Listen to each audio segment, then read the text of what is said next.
The W.K. Kellogg Foundation presents Healing Hearts with Grace on the Day of Racial Healing 2018.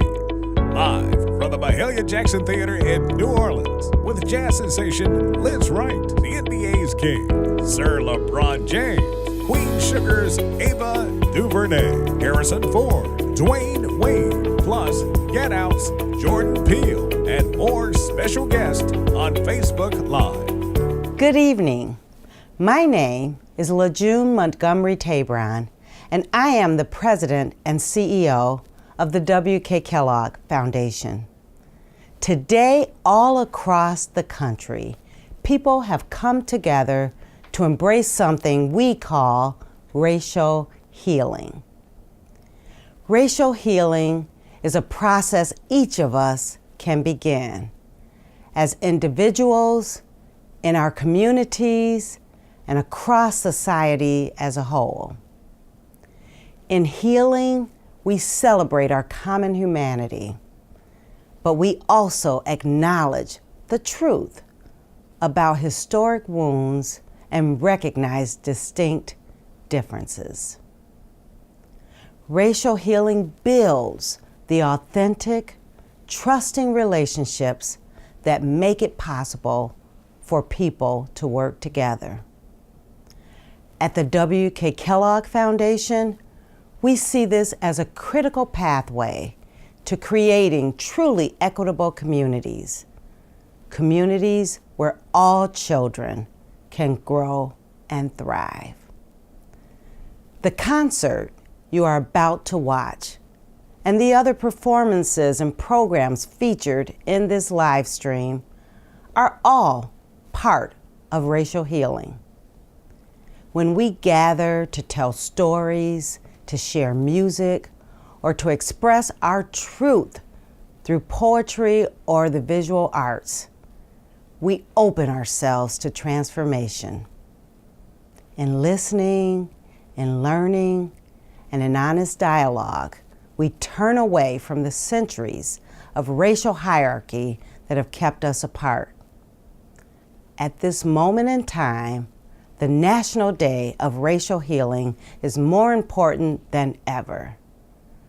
We invite you to join us and begin the conversation. Thank you. Good evening. My name is Carolyn Sawyer, and I am happy to be with you this evening from New Orleans for the National Day of Racial Healing.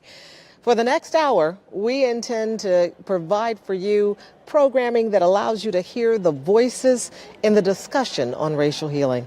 You're going to see how your neighbors are taking action in their communities all across this country on this National Day of Racial Healing. You're going to hear from some of your favorite celebrities on what needs to be done and the next generation of young transformers. That's all coming up in this next hour, so we're hoping that you stay with us. But first, I'd like to introduce you to someone who's going to be with me for the next hour. Please welcome this evening with me here in New Orleans, or the Big Easy. This is Joe Scantleberry, who is W.K. Kellogg's Vice President for Program Strategy. Long title. You're going to have to tell us, what is it you do at Kellogg? Tell us a little bit about, tell us what the foundation is really about. I think LaJune set the tone by saying what we're here for tonight, but what are some of the principles and how does this all involve the foundation's strategic plan? Well, Carolyn, thank you for having me this evening. We're all about children, and we believe that all children deserve the opportunity to thrive, and as such, what we do is we invest in communities, we invest in children, and we candidly try to ensure that every child has an opportunity to grow, to thrive to their full potential. Embedded in everything that we do is racial equity, is our commitment to communities, and our commitment to developing leaders.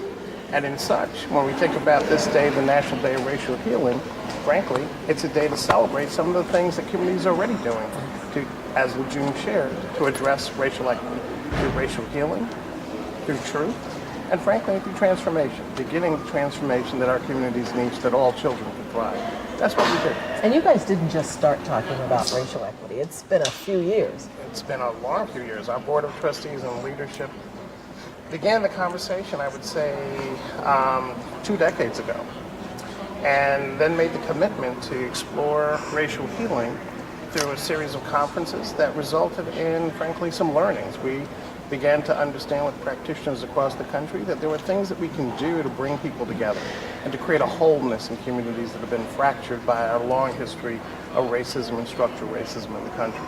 Before you get to those structures and before you begin to do system change, you got to get to know people.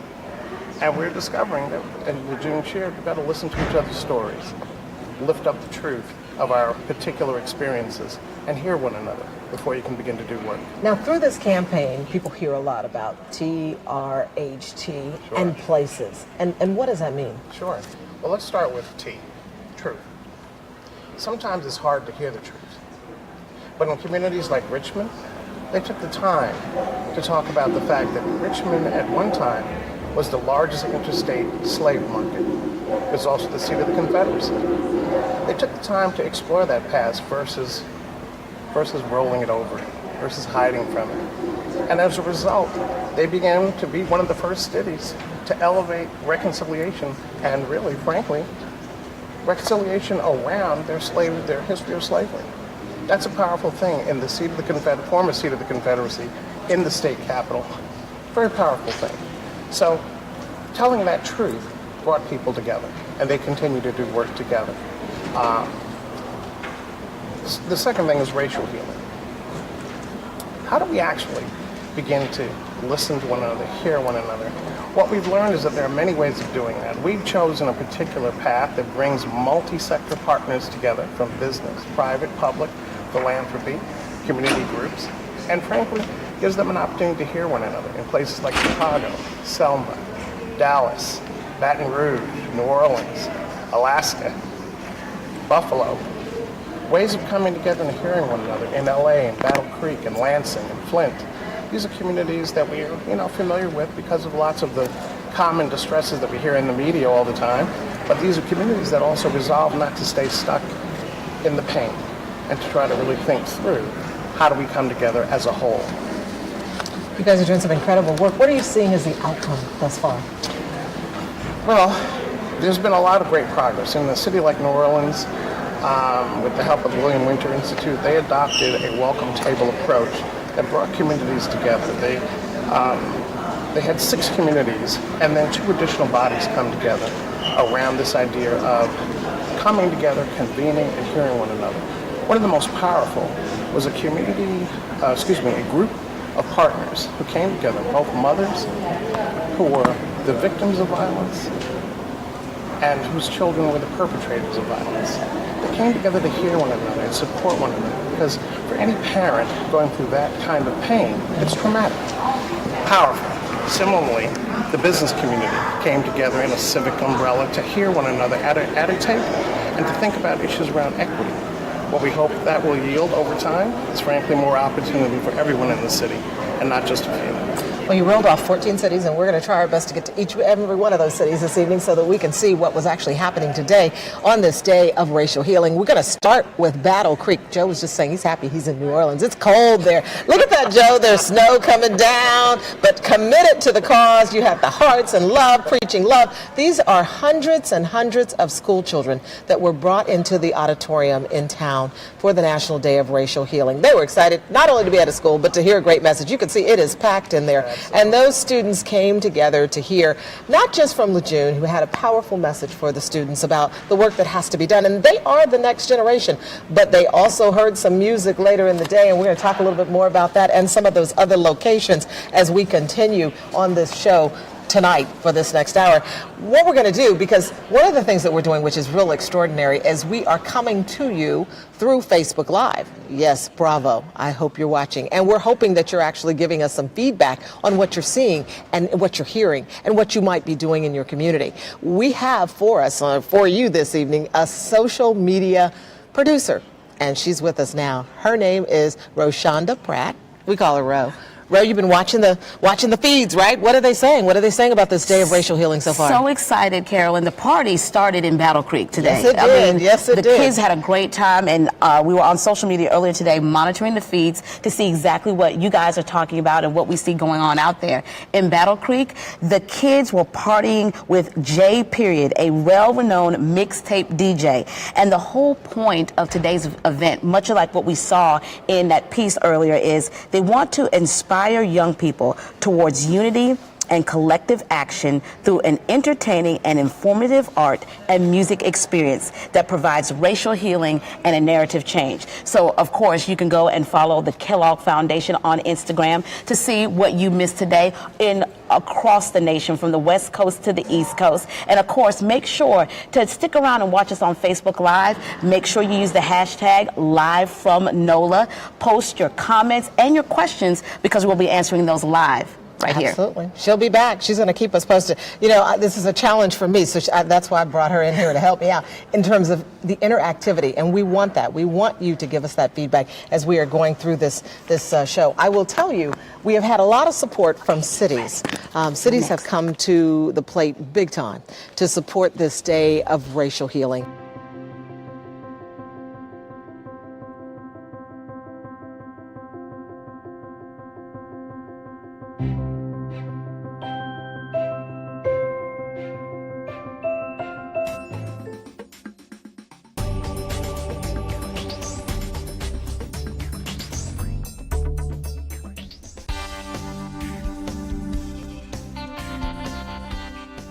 When I stand up on the State House floor and the speaker says, "The gentlewoman from Manassas," LGBTQ kids everywhere will know they can succeed because of who they are, not despite it.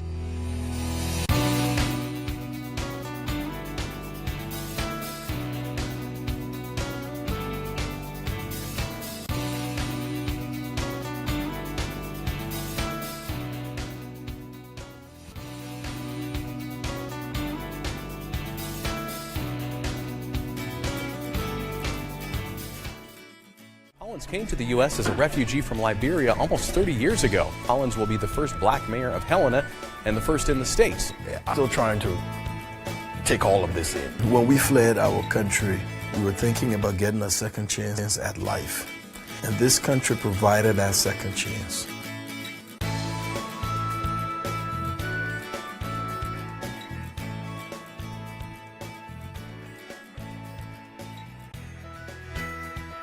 As the last precincts were finished being counted, Mayor-elect Michelle De La Isla found out that she would become the mayor of Topeka in January. I love you, Topeka. Absolutely love you. I, again, want to thank you all for the faith that you have entrusted in us. We can always rise to the better angels of our nature. We can always go to a brighter place in our politics. And tonight, we are sending a message to the world. A big message with a lot of those changes across the country, Joe. Absolutely a big message. And one of the key messages, because we are a nonpartisan organization, is that this goes beyond party. This goes beyond particular leaders. This is a conversation we expect to continue to flourish. We just got 24 states taking events and engaging in actions throughout this whole day, 42 proclamations from across the country. This is an ongoing movement that we candidly want to see go beyond elected officials and reflecting that new face of leadership. Well, I tell you, the work is ever. You've seen the change. We've shown the change. And what, as I said to you earlier as we were preparing this, you know, we simply reported what was happening. So we aren't endorsing. We simply reported what was out there. Absolutely. Well, we've got much, much more in this show. I hinted at that. Last year, we were really fortunate as we called for the National Day of Racial Healing. We had an artist who's so super talented, who in 30 days, I'm telling you, 30 days, she wrote, she produced, she then recorded a song that has become the anthem for the National Day of Racial Healing.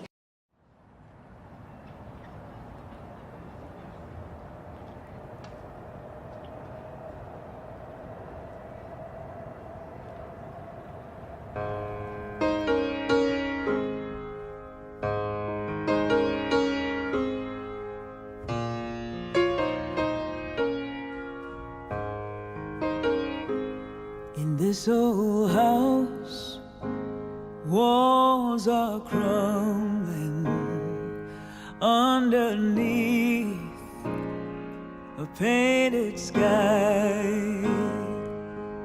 when the real thing is out there waiting, deep and wide as it is high. From this dry well you can hear the river running by. Love is trying to make it easy, giving it away free, and we want to pay. Love sitting on our fingertips, waiting on the edge of our lips, and we don't know what to say. Don't give up on us, don't give up on us, love.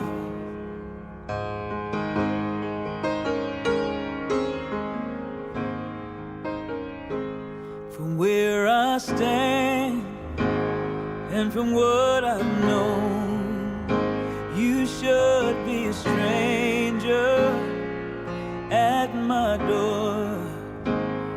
But the part I played made me weary.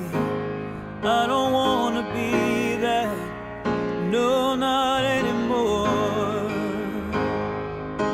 And I never knew who it was I was playing it for. Love is trying to make it easy, giving it away free, and we want to pay. Love sitting on our fingertips, waiting on the edge of our lips, and we don't know what to say. I belong to you like you belong to me. Let it be the truth, solid as the earth, anchor in our feet. My freedom is for you.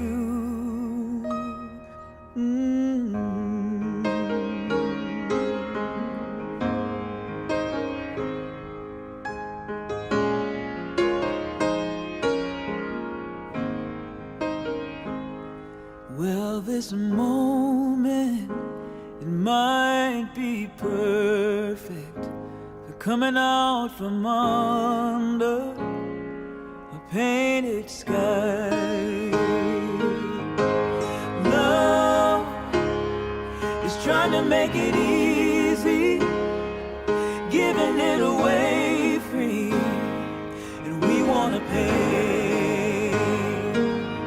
Oh, love is sitting on our fingertips, waiting on the edge of our lips, and we don't know what to say.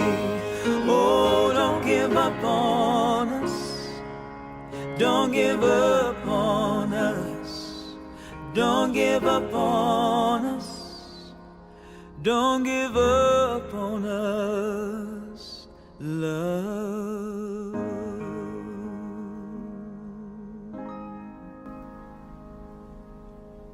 So I have moved, and I am now backstage with Liz Wright. So good to see you. too. It's Thank good to you be so here. much for having us in the back of the house with you. This is awesome. Absolutely. The video, even now, every time I see it, your heart just goes a little pitter patter. Tell me about the process of creating that song, Painted Sky. Well, I talked with one of the healing practitioners with the Kellogg Foundation, Monica Haslip, and she was talking with me about the Truth in Racial Healing and Transformation Initiative, and I was very moved by it. And she said, "I think you can write a song for this." I was like, "Well, that's That's kind of hefty. That's not the easiest thing to write about. But I have a really incredible friend and an incredible songwriter who's written a lot of great music, named Maya Sharp. And Maya and I sat down and we really talked about how we wanted to come after this. We didn't want anybody to be guilty. We didn't want to do any preaching. We wanted to, talk from a place of like art and like nature. So we wanted to use images, and we wanted to have a tone of like invitation. So we came up with this idea of inviting the person receiving the story to, come outside and experience the full expanse of real life. And we just made a really gentle comparison between like the confines of how we see ourselves and one another, and how vast and deep and inviting and abundant life really is.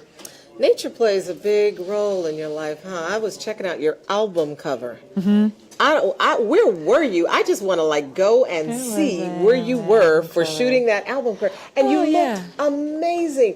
And the so music nice. is amazing. Oh, you're so nice. Talk to me about Grace.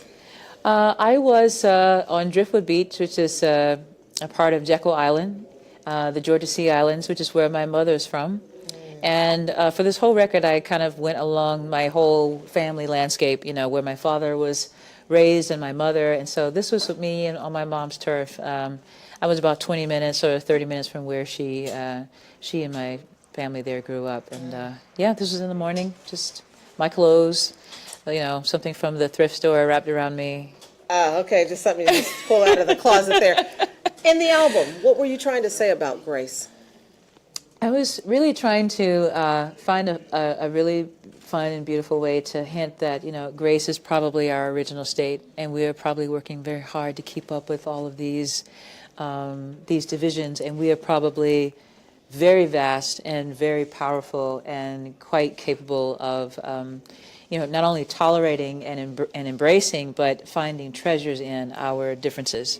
And I always want to move from a place of suggestion and invitation, because I do think that we have more gifts to find than anything else. More gifts than work, more gifts than challenges. I love that. So we're in the Big Easy. What are we in store for when you hit the stage tonight? I heard a little bit of the sound check, but I was trying to do my work. So what will they hear and see tonight? Well, I'm really thankful. The Kellogg Foundation, Little Black Pearl, the Ashe Foundation, they've all been really great with making sure we have some local energy. So we've got a beautiful local choir, a beautiful local band. We have some Cuban music and some Cajun energy represented here.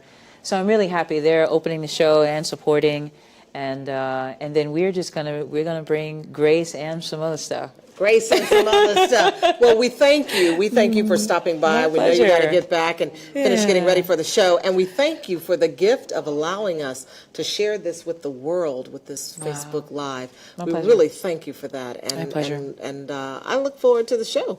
Awesome. All right. Thanks so much. We want you to stay with us. There is much, much more to come. And as we've said, you're going to want to stick around for the show. You're not going to want to miss that. But we'll be right back. National Day of Racial Healing continues with some of your favorite NBA players. Plus, Harrison Ford talks race in America, and Queen Sugar and 13 director Ava DuVernay.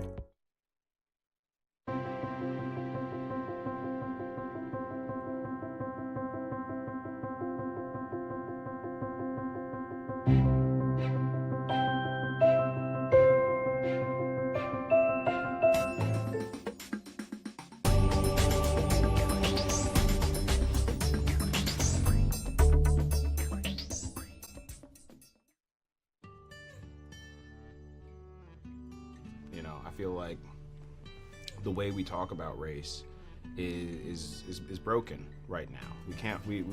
It's very difficult for Americans to have a positive and constructive conversation. And so, what I hope this movie does is start a conversation that starts from the point of, hey, we were all entertained watching this movie. So now let's talk about it. Let's talk about why. What resonated, what didn't.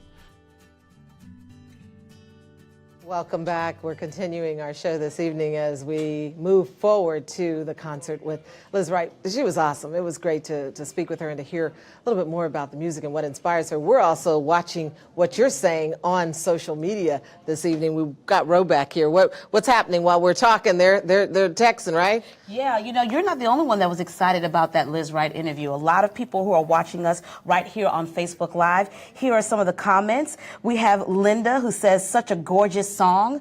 Ria says, I have chills. Jackie says, I'm loving your spirit. You are our precious gift. Thank you. So a lot of our audience is watching us right now live on Facebook Live. We want to get you involved in the conversation. Continue to comment, continue to tag, share, and like. We also want you to make sure to use the hashtag #LiveFromNOLA, so we could continue to monitor your comments. And even if you have some questions for us, we're taking those live as well. Absolutely. We're going to be here throughout the evening. We're marching on towards the concert. We have the concert coming up at 7:30 Central Time, and we look forward to you being here and catching all that you can from that wonderful energy that Liz shares with so many people.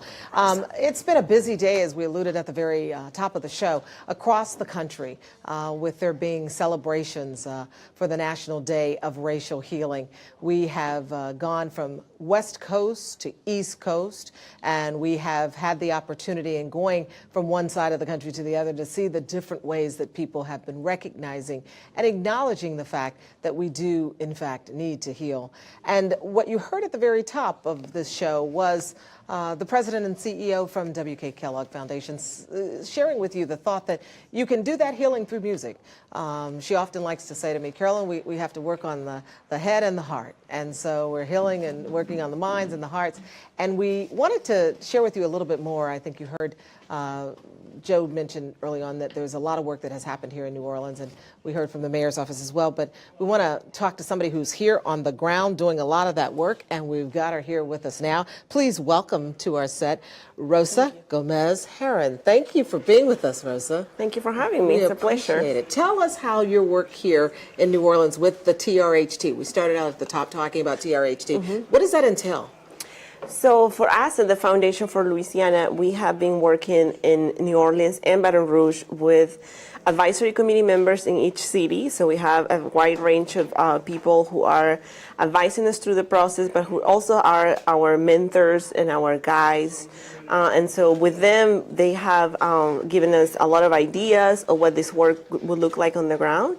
And we just, for the past 6 months since we started this work, officially started the work at Foundation for Louisiana, we've been doing just that, a lot of listening, a lot of engaging in some meaningful conversations with people, and trying to figure out how we do this truth, racial healing and transformation work in these two cities in a way that acknowledges the work that is already in existence, and how we can do our best to support and expand existing efforts on the ground. Do you find sometimes when you come across people that are a little reluctant or apprehensive and they're thinking, this isn't going to work? I think people are often on board with the truth and the transformation pieces of this work. Not so much with the healing. Why so? I think because, I mean, there could be many reasons, but one of the things I observe is that people just do not have an understanding of what this means. What are we talking about when we say racial healing, and what it actually looks like on the ground? So I think once when we hear from people those concerns, and we explain that these are things that should be defined by communities in communities, they're more willing to get on board with that part of the work. Well, Rosa, thank you for the work that you're doing. We really appreciate that work, and we look forward to hearing about more great things coming out of New Orleans. Sure, thank you. My pleasure. Thank you so much. All right. Well, we want you to stay with us because we want to take an opportunity to check on some of the other cities across the country and see what they were doing. For instance, in Buffalo, New York, at this hour, they're actually holding a prayer service, interfaith prayer service, but earlier in the day, they actually had a film festival that included a series of 4 films like Awake, A Dream from Standing Rock, and Lower Post, another film. These films with a focus on our Native American community and some of the compelling issues that they're facing. More Than a Word deals with, obviously, the Washington Redskin issue that has been a topic of discussion for some time. But again, this is in Buffalo, New York today, where they had the film festival. Our friends in Richmond, Virginia, I think you heard Joe mention Richmond, Virginia early on. You're looking now at their website where they'd like to encourage you to go and check out what they have going, which is a compelling storytelling campaign that was launched. It's giving citizens in that community an opportunity to share their stories of racial healing and transformation. You can visit this website and perhaps even get some ideas for yourself and for your own community. The website address is www.greaterrv.org. So you want to check that out. We received earlier this evening a report from Selma, Alabama. They've been having activities over the last 3 days in Selma, Alabama. Earlier in the day, they had a prayer circle that started around the city hall, and that prayer circle involved citizens coming together to recognize and appreciate what they have in common and to speak to that appreciation. So this afternoon, there was the circle of prayer that was outside of City Hall, followed by, as you'll see in this report, a host of evening activities. They have a CD that they're preparing. They've been working together in the community to develop and produce this CD. It includes music for racial healing. It's a commemorative collection of music that has been contributed by local artists, celebrating love, unity, and humanity. A limited number of the CDs will be available for distribution at the One Lansing Dinner and Dialogue. This collection will be available also online as a living playlist to which artists will be invited to add their voices. And then we want to go over to the Windy City in Chicago today. In Chicago today, they had nearly 200 people who attended a sold-out event.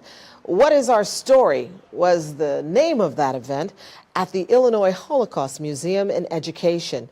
They had poetry and lectures, and in the end, a powerful message for all who attended. We can't think our way through the problems and think that it's just going to take hold, right? Because I actually think that we've got a lot of smart people in this country. We actually know pragmatically what the policies are and what the systems and the practices are that need to be changed. Like, we don't have a drought of solutions. We have a drought of commitment, political will, and relationships and trust. Windy City to the City of Angels, Los Angeles County today. There was the signing of a proclamation in support of the National Day of Racial Healing. You're seeing there Reverend Alvin Herring, who is head of the Racial Equity Initiative with the W.K. Kellogg Foundation. He is in Los Angeles and was there to receive and accept that proclamation on behalf of the W.K. Kellogg Foundation.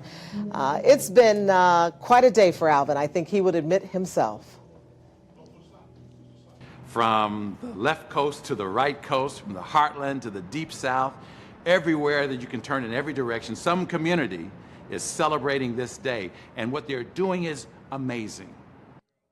So by day, he was at the county council chambers to receive the proclamation, but he had the joy of last evening attending the 49th NAACP Image Awards event held in Los Angeles as well. And he hit the red carpet, and you can see it was star-studded in Los Angeles last night. It looks like Terry Crews and his lovely wife making their way down the red carpet. This was presented on TV One. We are honored to have been able to work with the NAACP. They're one of our anchor organizations and provided us an opportunity to include some public service announcements inside the telecast. We understand those public announcements were quite a hit as well. But on that red carpet, it was more than fashion. It wasn't all just glitz and glamour. There was some serious talk about racial healing as well. So the struggle's not over, and it's hard to sort of sit back and relax. You can't become complacent. So every time we achieve something, let's set a new goal. I just want both sides, all races to just come together and just understand everybody's point of view so we can reach like a great middle. We get to learn when we're exposed.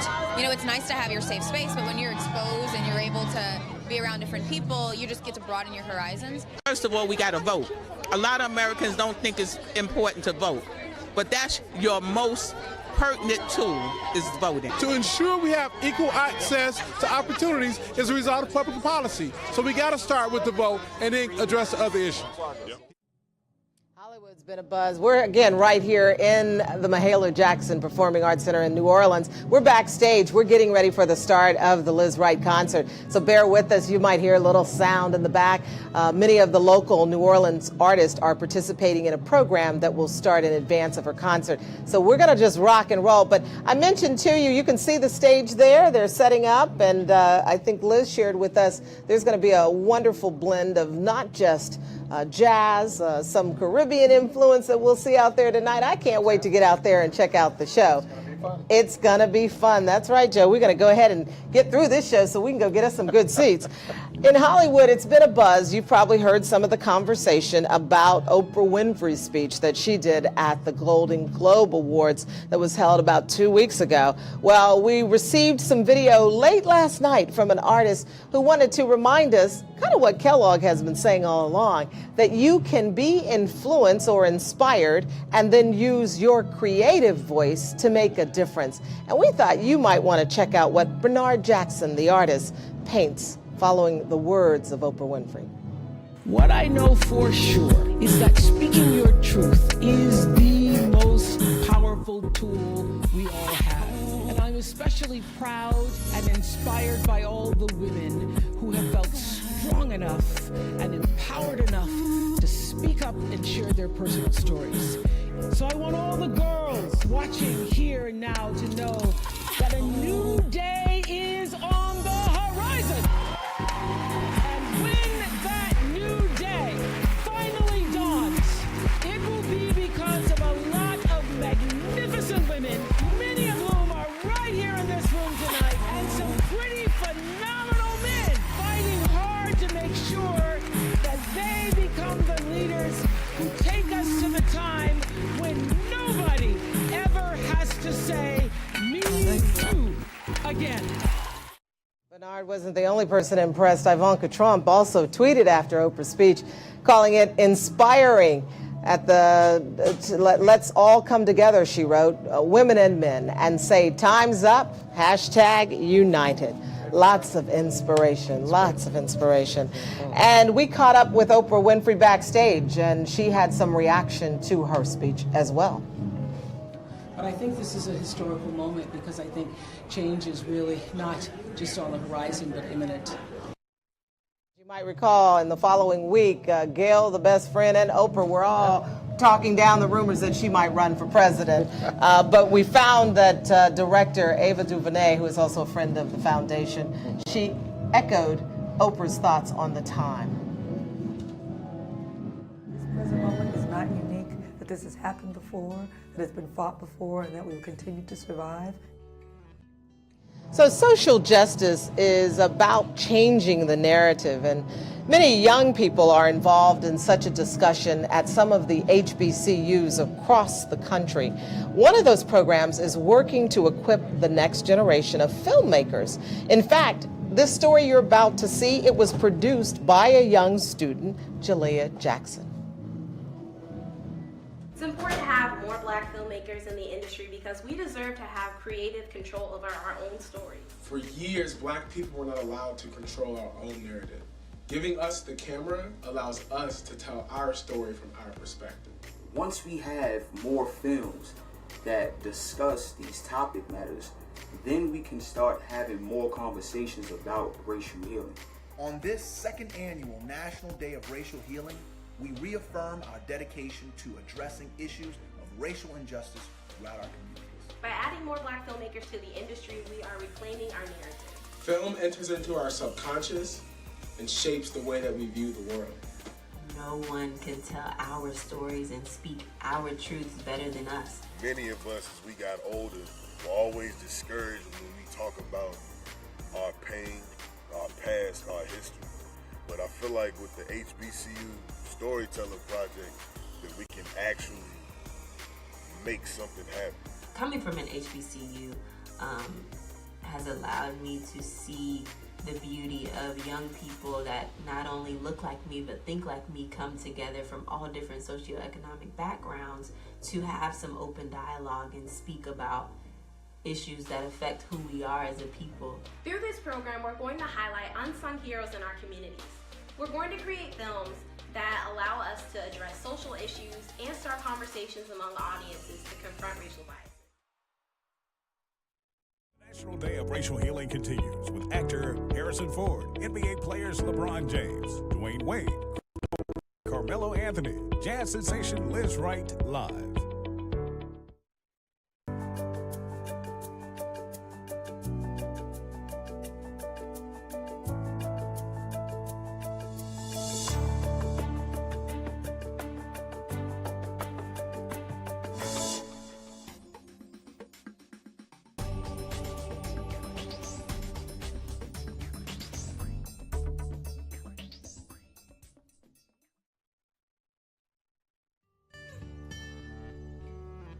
And I think it's important to remind ourselves from time to time about the injustices that still reside in our country and eliminating them.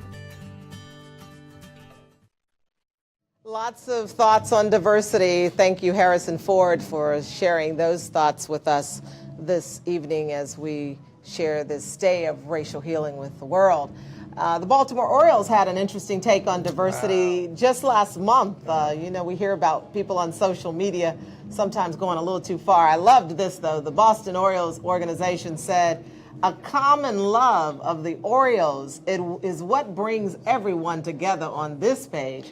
We're happy to have a diverse fan base of the best fans in the world. If you cannot show respect for others, kindly unfollow us. There is no room for hate or bigotry on our social media or in our ballpark." Carolyn, Joe? I have to say I'm really excited to see this comment. My grandfather was a Negro League ball player. Oh, what? I didn't know that. He came out of Panama, he played for the New York Cubans, and ultimately made it to the Cincinnati Reds.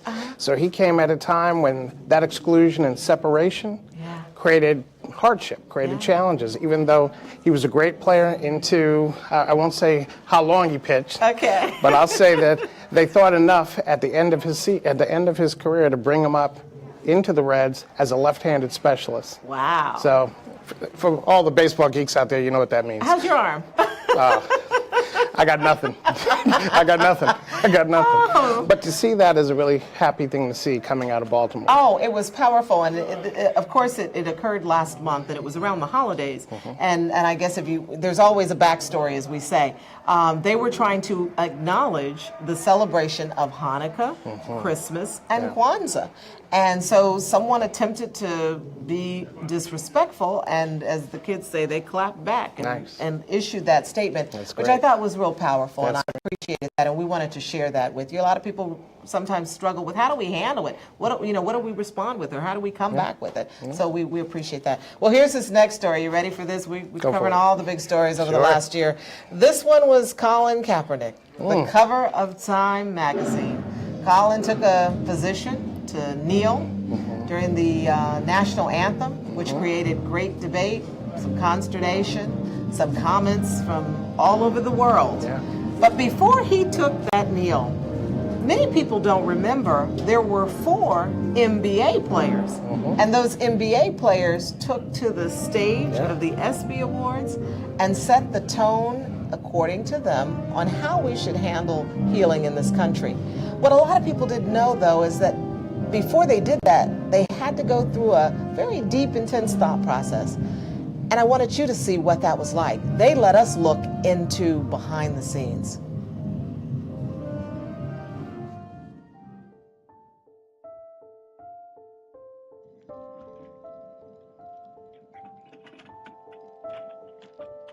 Well, I think it was just a matter of, it all started with kind of middle of the night,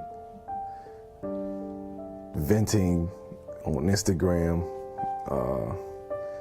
about, at the time, I think it was the think it was the Philando Castile murder.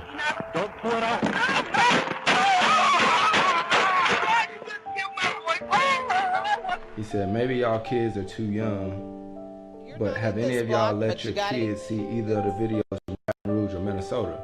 Then he said, with YouTube and the internet and TV, it's almost impossible to block them from seeing certain things once they get about 10. So I'm like, let me start and control the dialogue. I had to have a talk I never thought I would have to have.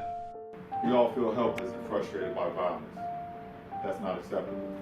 It's time to look in the mirror and ask ourselves, what are we doing to create change?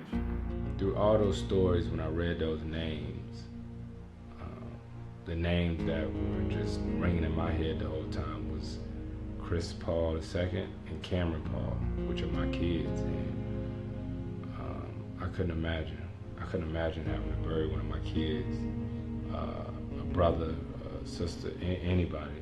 Good evening. Tonight is a celebration of sports, celebrating our accomplishments and our victories. But in this moment of celebration, we ask to start the show tonight this way. The four of us talking to our fellow athletes with the country watching, because we cannot ignore the realities of the current state of America.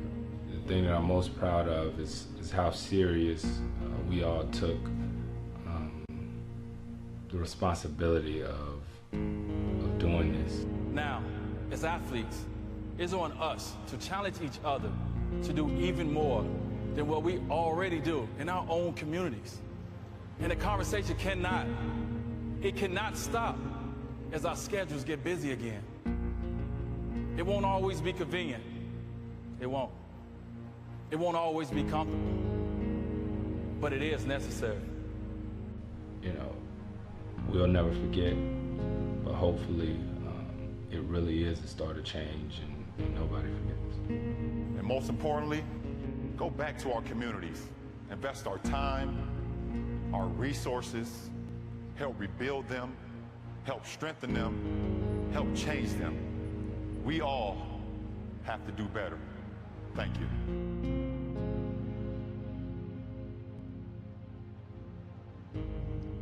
And a big thank you to the players. Chris Paul and others have been tweeting for the last 2 days to encourage people to tune in this evening for the live stream here on Facebook. We want to thank them again for their support. One of the things that LeBron talked about was that, you know, everyone should do something. You should figure out how to do something in your community and get involved. And this next story really kind of touches on a lot of what we've seen across the country as well, and that is the removal of statues. And the removal of statues has been an issue of discussion, and every community has handled it a little differently. We thought we'd give you the opportunity to go backstage and to get a good look at behind the scenes in Memphis as they removed statues.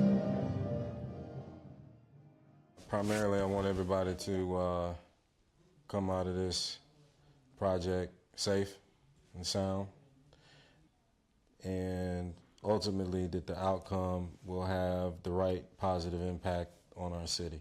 The longer it takes to get the statues removed, the more opportunity for opposition, protesters. Yeah. After we got there today, we realized that the Nathan Bedford Forrest statue had seams even in the horse and everything. I don't want to be rushed, you know, to try to take that thing off, and it breaks in 10 or 15 pieces. Councilmember Brown? Yes. Colbert? Yes. Chairman Boyd? Yes. Item passes. Hey man, notice to proceed. It's a go.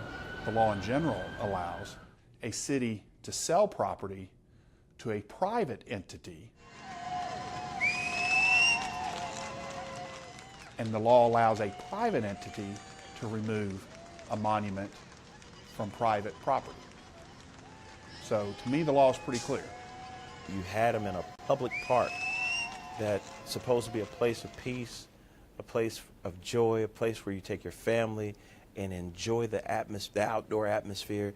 But as an African American, did you really feel comfortable?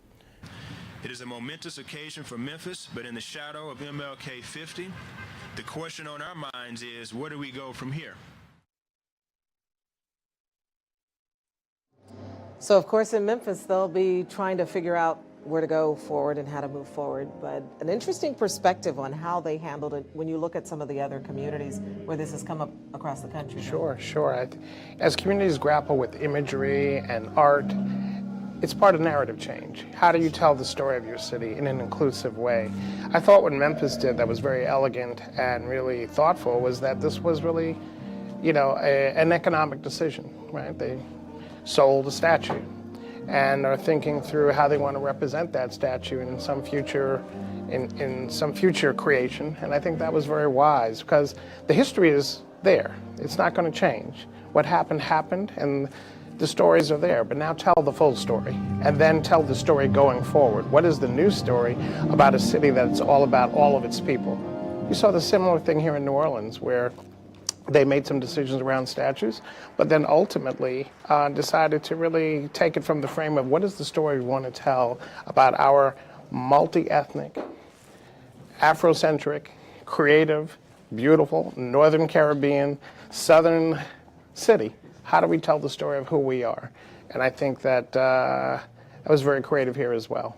Yeah, interesting backstory. So we like to share and take them behind the scenes. And the NBA piece, I think, did that as well, where Absolutely. you actually saw what these guys were thinking about before they decided to go out there and share their thoughts. And Carolyn, I just mid-thought here, I don't want to cut you, but the reflection from Colin Kaepernick to the NBA players and the kind of courage that it takes when everything around you says, don't take that risk. Don't take that risk. Don't speak out. Don't tell your truth.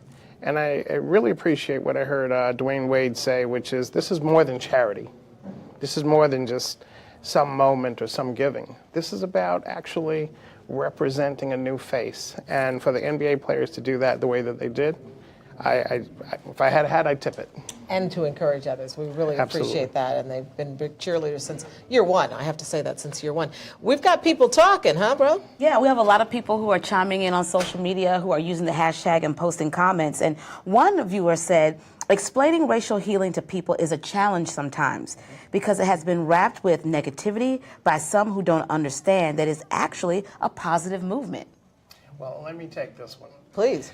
Because before I joined the Kellogg Foundation, my predecessors and colleagues at the Kellogg Foundation used to invite me to come to racial healing events. This is good. Listen to this. And frankly, because I was very active in advocacy, I would say, no, that's kind of hokey and soft, and I've done enough human relations trainings and meetings, and I really don't want to do any of that stuff, right? I'm done with that. Well, when I joined the Kellogg Foundation as part of our development as staff members, we're required to actually do some work on our own. It's, because we've got ongoing challenges as an organization and we continue to grow. Well, lo and behold, I went to an America Healing Conference, joined a racial healing circle, and figured it out. I got a clue. And the clue is this: no matter how smart I think I am, no matter how educated I am, learning to listen and hear other people's stories of their lives created a commonality and a common connection. So I've had struggles in my life, many of us have. If you listen, you'll discover that even people who seem well off, who may be white, they too have struggles.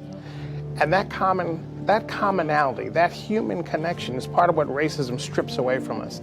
It separates us, it keeps us apart. But once you discover it and hold on to it, you now have a basis to work together, a basis to build, a basis to hear one another, maybe even debate and still maintain community. It's the wholeness that racial healing allows us to create. It's a wholeness in communities. A lot of people online are agreeing with you, Joe. Jacoby says, that's right. We must change the narrative in every community, city, state, and throughout the nation. A lot of people said, you're speaking the truth. Tell your truth. I'm listening. This is powerful. Great discussion happening online. I want to continue to encourage you to be involved in the conversation. Make sure to use the hashtag #LiveFromNOLA. Post your comments, your questions, but also get others involved in the conversation. Tag, share, and like. Invite your friends and your family to be a part of tonight's powerful discussion. And we've told people we actually started out inside the theater. You're hearing this wonderful background music behind us, so we're having piped in. We have moved. You can see the band. This is a local New Orleans band that is providing the opening set for Liz Wright here at the Mahalia Jackson Performing Arts Theater here in New Orleans. And they are lovely sounding here, even as we are in the back of the house. So we're backstage at the theater, and you'll even see some people coming. I think one of the other groups was coming through, but don't let that stop you. We'll just keep talking. It's not going to stop us. But we have much, much more in the show. We'd like you to stay with us. National Day of Racial Healing continues with award-winning jazz sensation Liz Wright performing this year's anthem, Grace.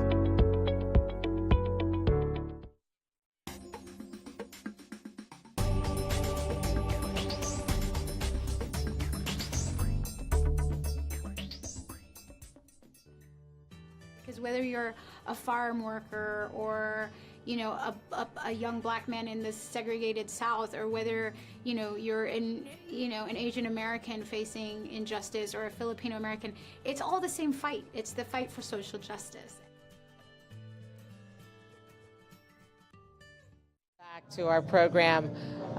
It's so true, her words. It impacts everybody, and we think so often about social justice. And there are what I think of as social justice warriors. And tonight, we want to take time to remember and acknowledge some of those social justice warriors that we've actually lost, as they have worked hard in the fields for so long in trying to fix this and find a way for us to have some real racial healing in this country. We want to tell you a story, though. This is a personal story that was shared with us and given to us by a young lady from South Carolina, and her name is Alana Simmons. And you might not recognize the name, but Alana is a young lady who lost her grandfather in the church in Charleston when 9 others lost their lives. Listen to her story. Finally getting some pictures in from Charleston, South Carolina, if we can put them up. There they are now. They're on the scene of this shooting at a church, according to the Charleston Police Department. On June 17th, 2015, my life changed forever. A troubled young man walked into a church in Charleston, South Carolina, shot and killed 9 people while praying in Bible study. One of those people was my grandfather, Reverend Daniel Simmons. The 74-year-old pastor was a victim of Wednesday's shooting at the church. Doctors at Charleston's Medical University Hospital worked to revive him, but the Reverend passed away early Thursday morning.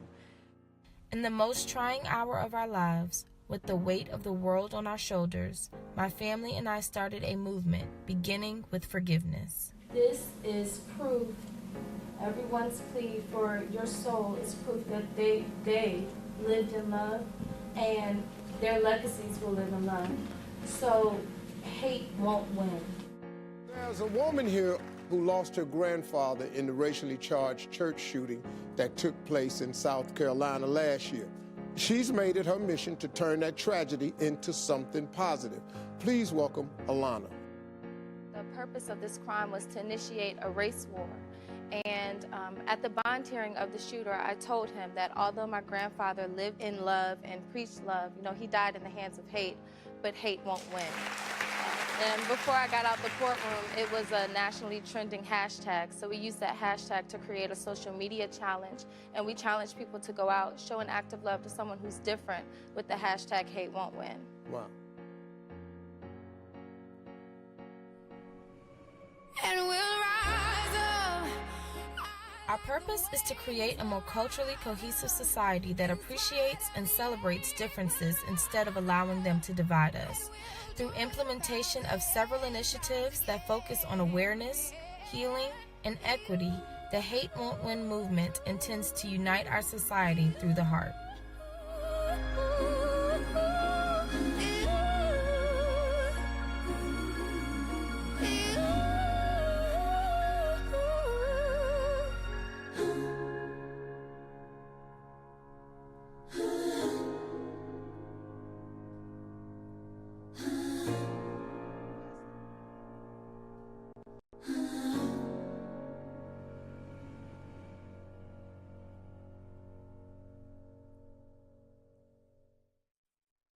What you're seeing here is a photograph we received from last evening in Atlanta, or Sunday in Atlanta, where Alana Simmons was actually awarded the Coretta Scott King Award for her work that she has done with her foundation of Hate Won't Win. It was a Salute to Greatness gala there in Atlanta, and she was honored, and we're so very proud of her. And You know, you think about Charleston 9, and as I alluded to, we've lost a lot of social justice warriors, but I do think of those 9 as social justice warriors and the work that they've done. And so we thank Alana for sharing that story with us.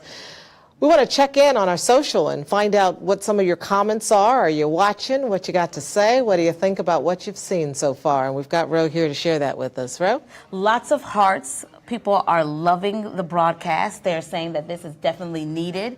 They're sharing. They're posting comments. One from Black Belt Community Foundation. This is actually one of our partners.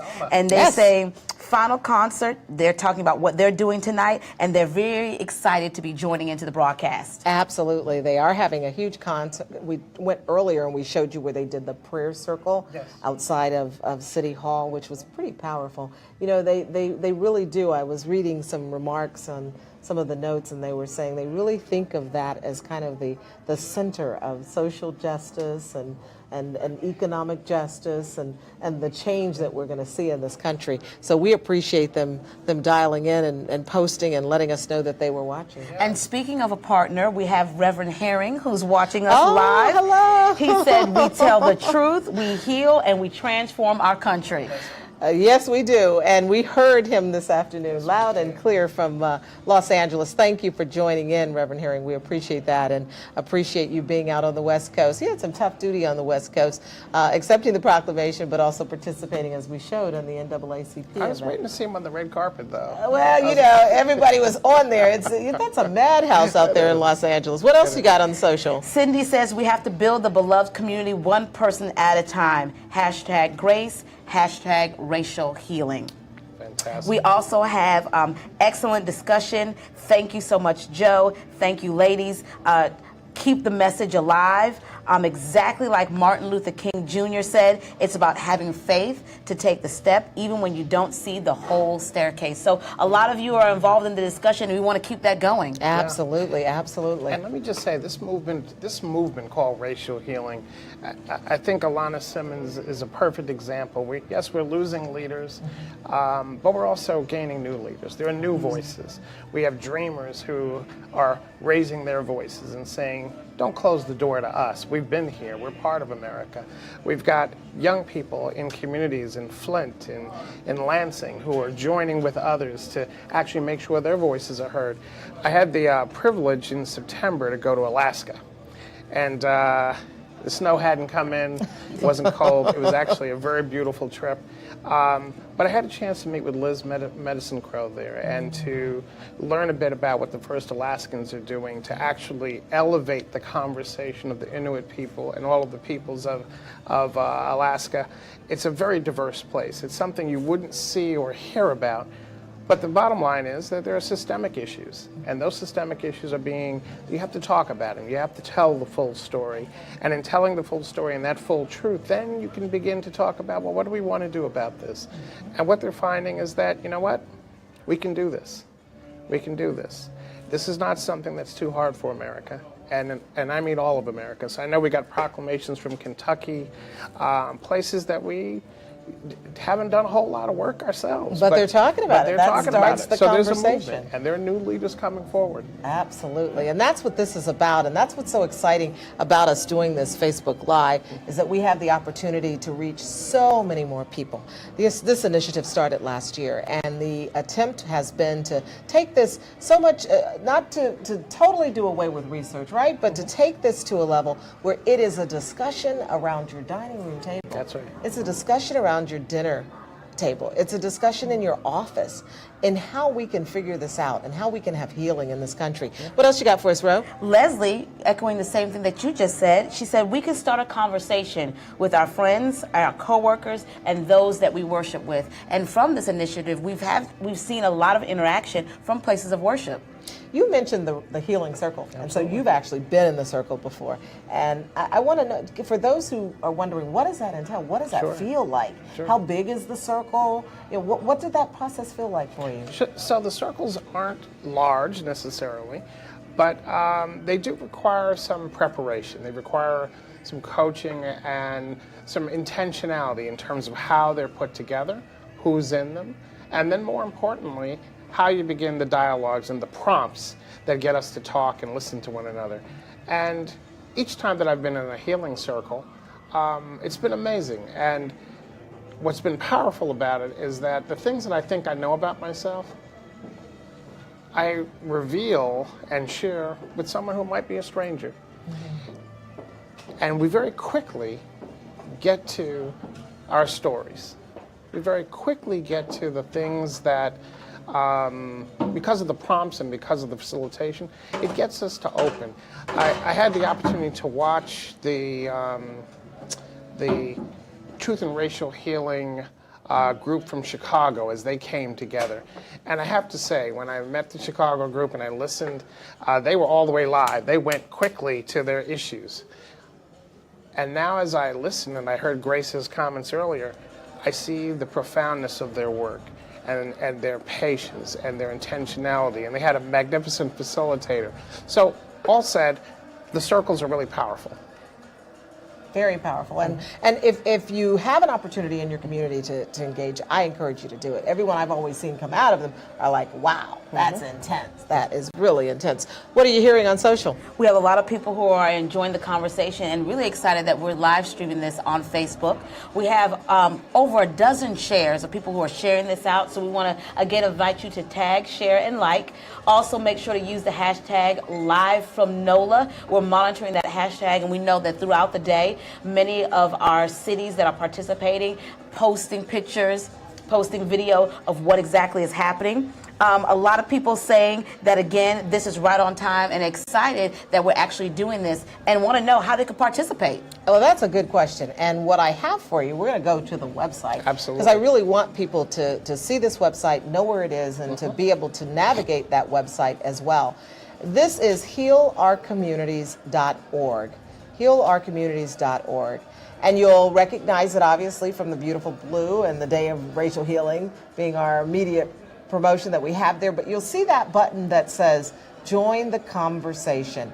And that's the button we want you to click. And when you get to that button, what you're going to find are all kinds of materials. I mean, you all spend a good amount of time and resources developing those. What are some of those materials that people can use, Jim? So there's an implementation guide, there are instructions around that, there's information that other communities have shared about their progress. More importantly, I think we break down what we mean by racial healing. We take the time to help folks with language and definitions so that we're really, really clear about what we've learned over 10 years of doing America Healing convenings and, frankly, bringing together practitioners and experts who helped us develop this. The Kellogg Foundation, we partner well, and we try to lift up the work of our partners and try to bring that forward. And that's what you're seeing here in our racial healing work.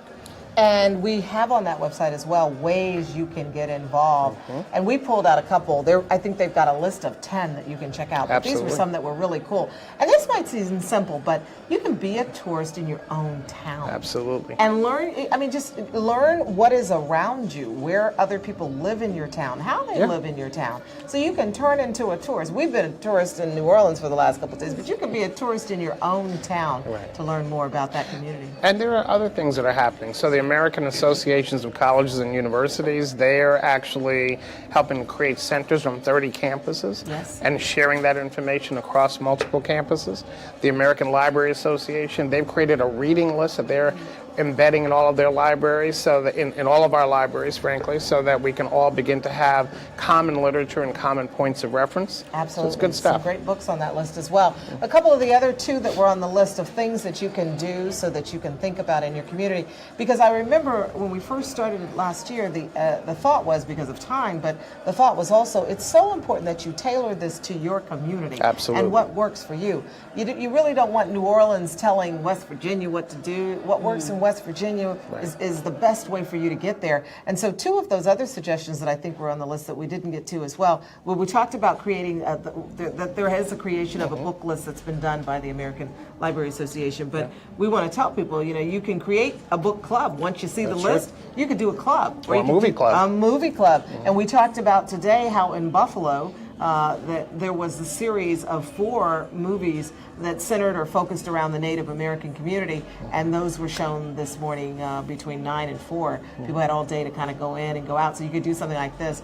And I liked this one, Embrace LA's 100 Dinners race. This is something that they do out in Los Angeles, where they have a series of dinners, where they get people from different backgrounds to come together and come across that table. Often it's that sitting across that table, breaking bread, kind of breaks down some of those barriers. Yeah, I think Lejeune's sister hosted one of these dinners, and I heard Lejeune deliver and share a little bit about it, and it sounded profound. And when she did it, she actually presented this to the independent sector group in who were meeting in Detroit, and there might have been 100 people packed into a tight room, all eager to understand how can we do this. In places like Flint, this could be really, really powerful. We all know what happened there, and that community is actually trying to have a conversation with itself and with all of the stakeholders in the city about how they go forward. That's really powerful. Absolutely. You've got some comments on social you wanted to share with us, Ro? Joe, Carolyn, we have a couple of questions on social. One is from Leslie Washington. She wants to know, how do you get the circle going in our communities? Okay. So first I would ask you to join our conversation, push that button, make a connection, and more importantly, as you push that button, communicate with our colleagues on our racial equity team, and we'll begin to make some connections with the folks who are actually expert in putting together these healing circles. This is not something that necessarily requires the Kellogg Foundation's funding. This is knowledge that we're happy to share with anyone who's ready to do this work. And there are healing practitioners. Absolutely. Trained for this. And the website again? Join the conversation, and this is the National Day of Racial Healing website. Dorothy Singleton says, what is the next step in this initiative? The next step. Okay, so after we come together in healing, what we're clear about is that, and Carolyn hit on this, every community is different. The challenges that one community may be facing may be very different from another, but we know that if we do it in a separated, broken manner, we actually don't get to real solutions. Sometimes we create new harms. When we come together, we have a greater chance of finding the right solutions for an entire city. So in one city, it may be, how do we expand economic equity? So thinking about New Orleans, they spent a lot of time working through their Welcome Table initiative to address community-level violence, police violence, and in so doing, they set a table where they can begin to have a conversation around economic equity and figuring out ways to bring more and more people into the opportunities that were starting to burgeon in the city. There's still a lot of work to do, but they're on track. Different cities may have a different story. Nikki Davis Crump was at one of the events in Battle Creek. Okay. She said it was amazing with J. Period. So nice to be able to experience another event today via Facebook Live. Powerful message and engagement. Hey, Nikki. Hey. And I go back to what Lejeune was saying at the very top of the show, that this music is a way for us to get this messaging out to a wider variety, a wider audience. Culture matters. Culture matters. The arts matter. When we think about narrative change, I had a chance to see Hamilton, and then later, and I'd been listening to the CD for maybe about a year before I got to see this play. And when I saw it, I was just like, oh my God, this is amazing. And then I heard the remix tape, which was even hipper and hotter, but it spanned the nation. Right? One of the best songs in there, there's people going through here, so if you hear noise, don't worry about all that. We're backstage. We're backstage. We're backstage. But one of the hippest songs was Immigrants, We Get the Job Done. And they were doing it in West Indian accent, look how far I come. They did it in Spanish. They did it from England. They were speaking about the whole immigrant community and all the people who are seeking opportunity face. It was very, very powerful. Very powerful. Culture matters. Listen, can we peek inside of the theater? I know we're hearing a lot of the music as we are here in. Well, we got the curtains closed, is what they're telling me. So I guess we're hearing the house music. But that's why you're seeing the bands that are moving out. There's a lot going on back here behind the stage, and we're waiting, of course, for Liz Wright. This is the final leg of her tour. She's been to 2 other cities, Los Angeles and Chicago, Exactly. and now New Orleans. 3-city tour, and it's all part of what is in fact called the Truth, Racial Healing, and Transformation Tour. So we're just excited to be a part of it. What else do you have, Ro? A lot of people sharing the broadcast, and those who have participated in the event today sharing their experiences. Trisha says, absolutely. That's what's going on with the Healing with a Groove program at DMI Mobile Lab. Young people finding their voice in a powerful way.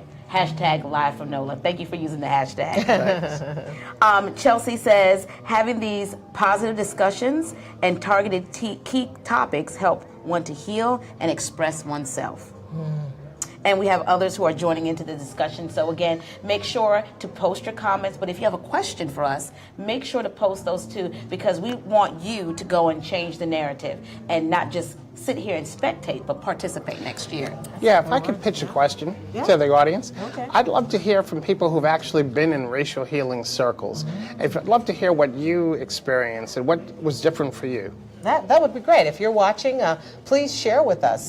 Just send us the quick message and what your take was on participating in the racial healing, so we might share that with others. Because I do think people wonder, and it was interesting when we were talking earlier in the show to Rosa from here in New Orleans. She was saying often, you can get them at the healing part and then at the transformation, but in the middle, we kind of lose it, right? That's or right. the truth. You get them at the truth part and you get them at the transformation, but we lose them in the middle here. That's right. And so, yes, we'd love to hear what your experiences have been and what your encounters have been. Ro? We have a question. Are there lessons, protocols, or practices to be lifted up for implementation in small and rural communities? Very good question. Absolutely. I think this is a very transferable process. This is not something that requires a big city or a whole lot of infrastructure. It requires people to take the time to read the implementation guide, to understand the design of how you do this work, and frankly, seek consultation and then try it. We learn as we go.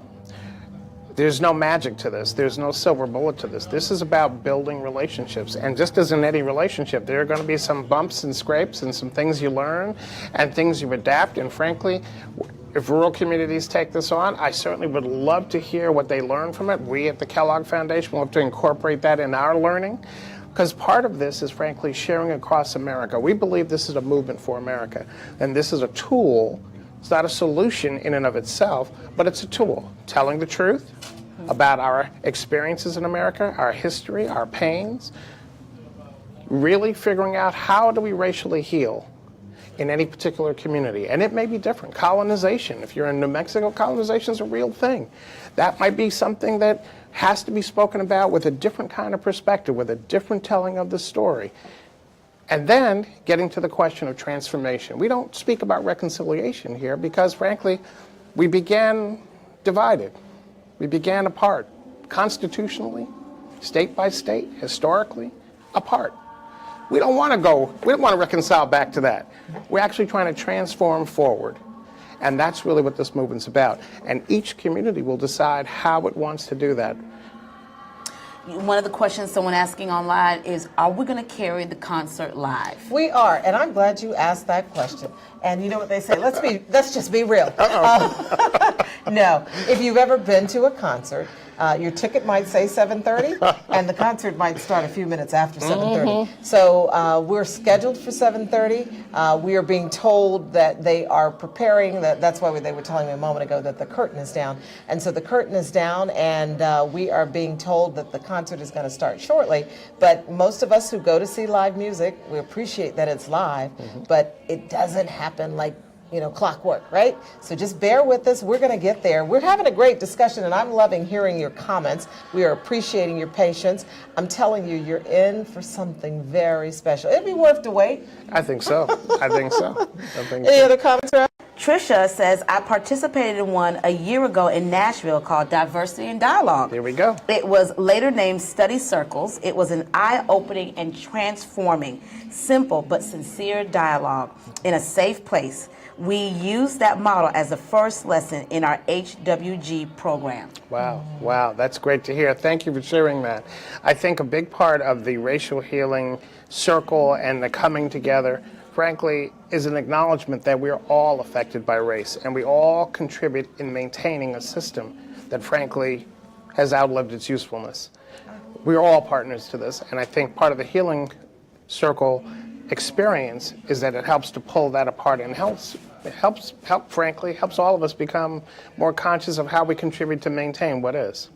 Absolutely. Well, I mentioned it's going to be worth the wait, but if you're lucky enough that you were tuned in from the very beginning, you actually heard from Liz Wright, who was talking about her commitment to this work. And I know some others are just joining in, but having heard her talk about her process of writing and creating what has become the anthem for the National Day of Racial Healing, we'd like to share that for those who might not have seen it. The song is called Painted Sky, and we want you to enjoy it as you get ready. We're building this up and getting you ready for a night with Liz Wright. I also thought y'all might want some water.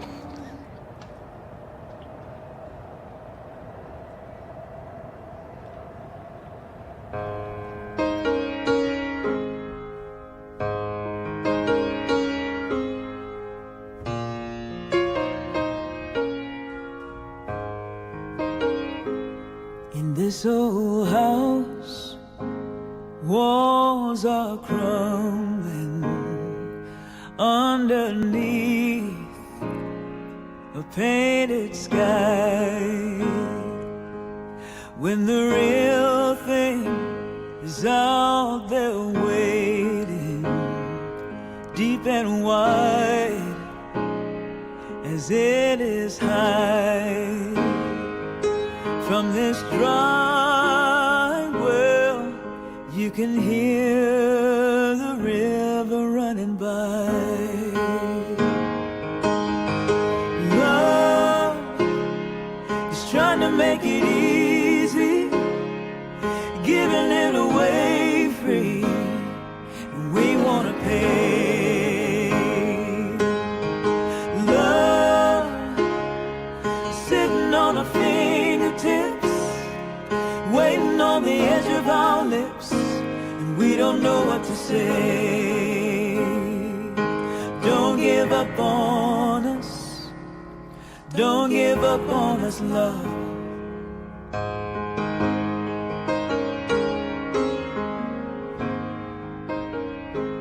From where I stand and from what I've known, you should be a stranger at my door.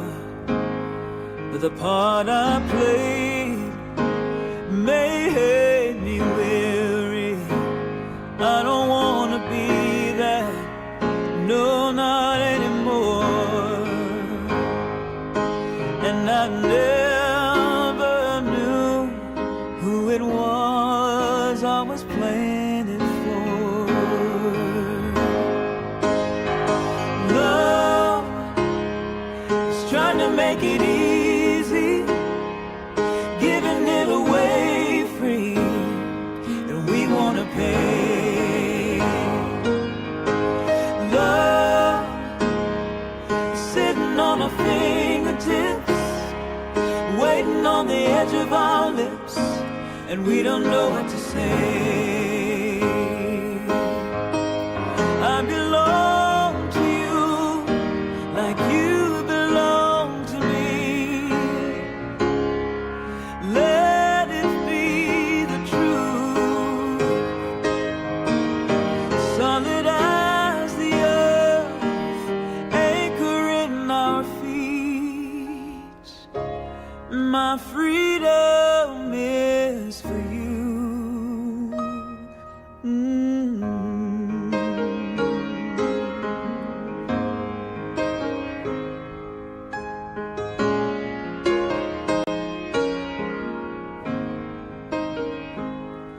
Well, this moment, it might be perfect for coming out from under a painted sky.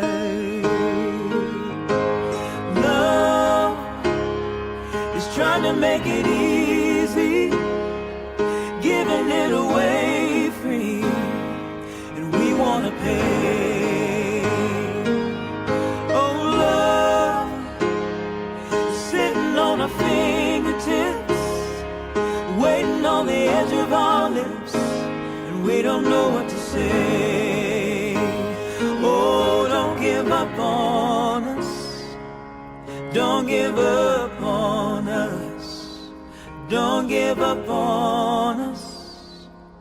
Don't give up on us, love.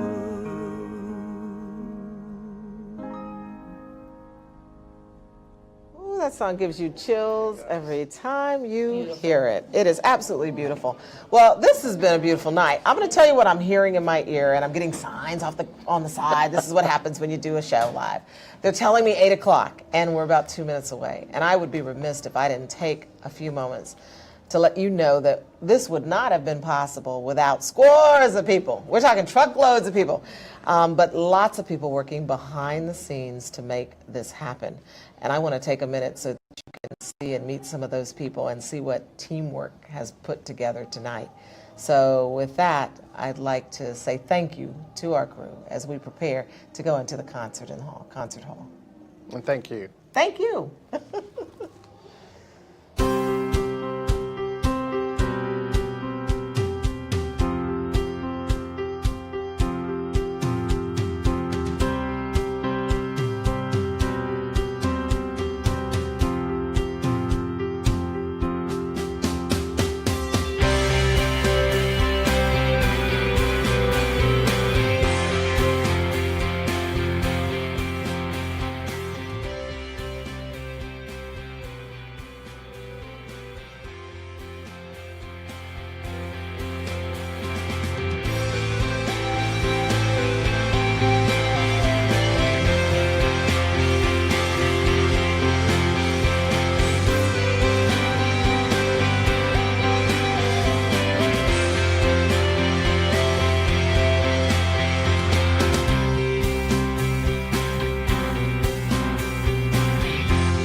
And we are leaving you now inside of the Mahalia Jackson Theater, where we are anticipating the start of the concert by Liz Wright. We asked you to stay tuned. You can see people in the audience getting into their seats, but we asked you to stay tuned, enjoy as we prepare for an evening of healing hearts with Grace featuring Liz Wright.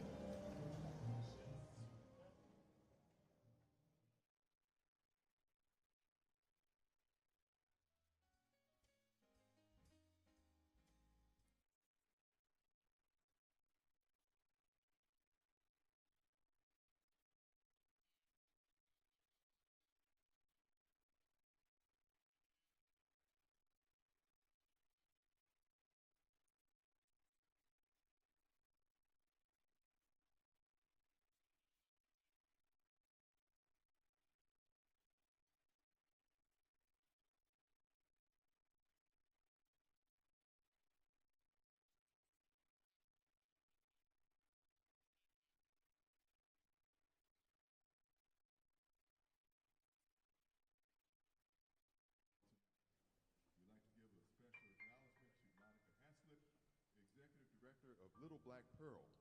Monica serves as a co-designer for the TRHT Entertainment Sector Design Team, healing practitioner, and change agent for TRHT's narrative change efforts nationwide.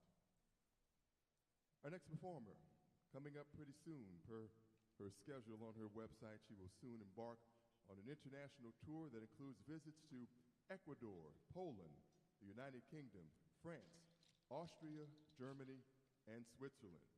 Her albums have reached the top of the Billboard Top Contemporary Jazz charts, and her music is an eclectic mix of a variety of influences, including jazz, R&B, folk, blues, and gospel. Her latest CD on the Concord label is titled Grace, which is on sale here tonight. Ladies and gentlemen, please welcome Liz Wright.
Shakes the barley, it will not shake me. The wind that shakes the barley will not shake me. The wind that shakes the barley won't shake me.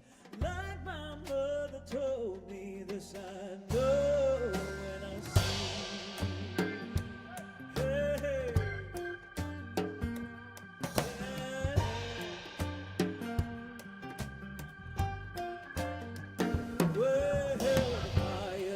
Takes the kindling will not take me. The fire that takes the kindling will not take me. The fire that takes the kindling won't take me.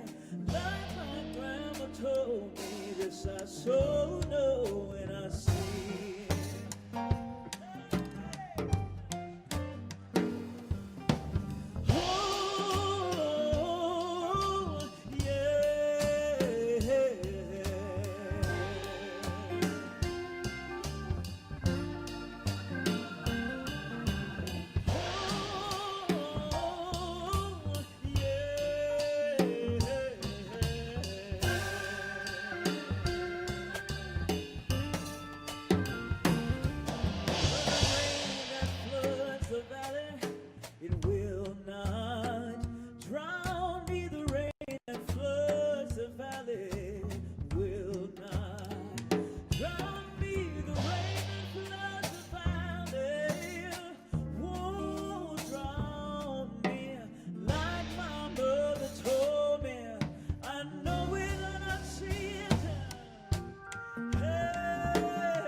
soul know when I see it. Hey, hey, say, hey, oh,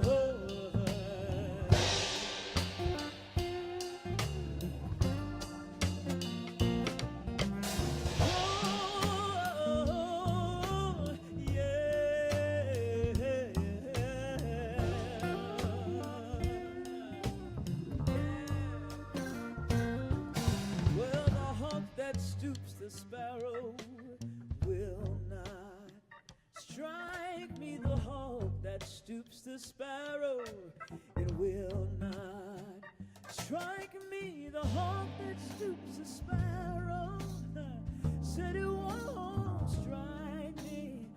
Like my mother told me, I'm looking right at it.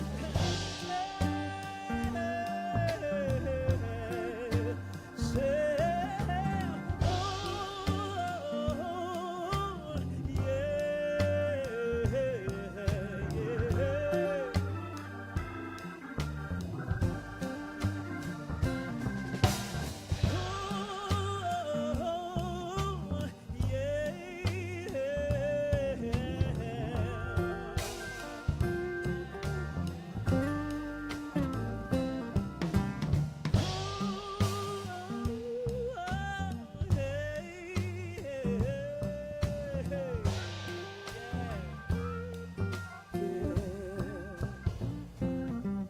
I know what I see.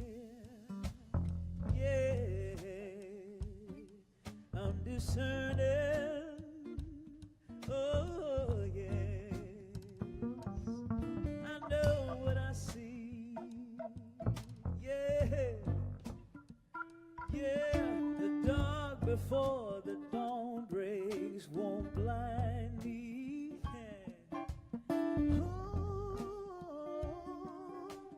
Yeah.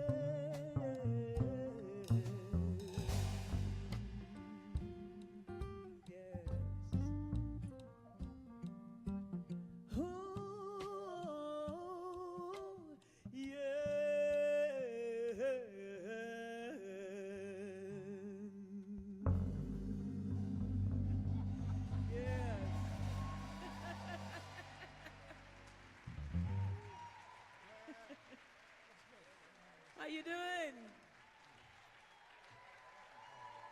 Oh. Well, happy? Will we say happy? Happy National Day of Racial Healing. Happy National Day of Racial Healing. And I'm happy because I know that we are doing better in lots of ways than what we see. It's important to have, in having a heart of victory and having a way forward to be discerning.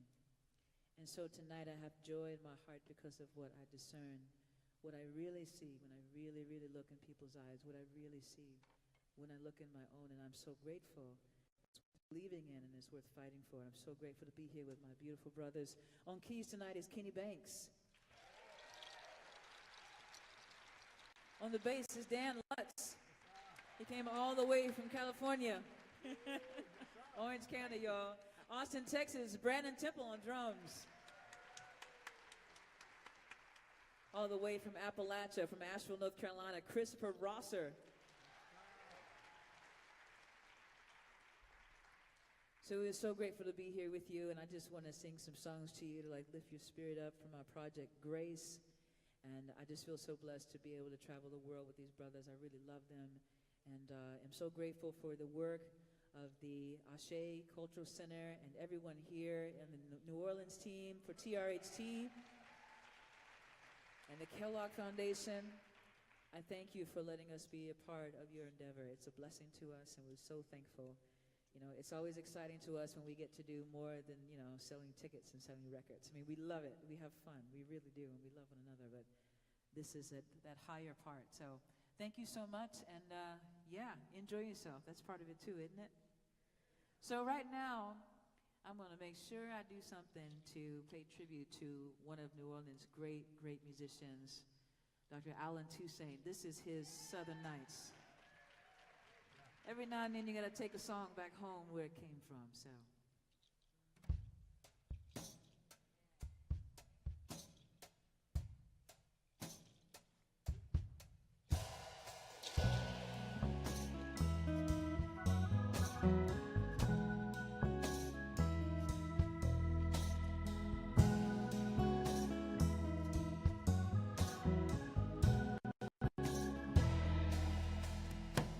Southern nights, have you ever felt a southern night?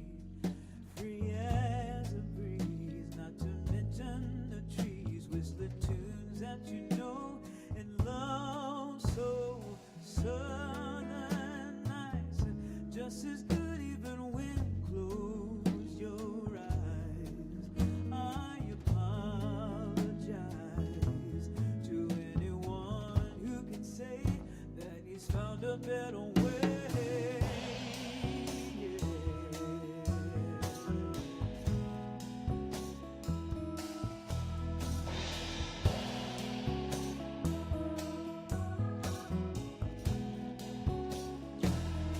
Hey, southern skies, have you ever noticed southern skies? Its precious beauty lies. It goes running through your soul like the stories of old. Oh man, he and his dog, they walk the old land. Every flower touches cold hands as he slowly walks by, weeping willows but cry for joy.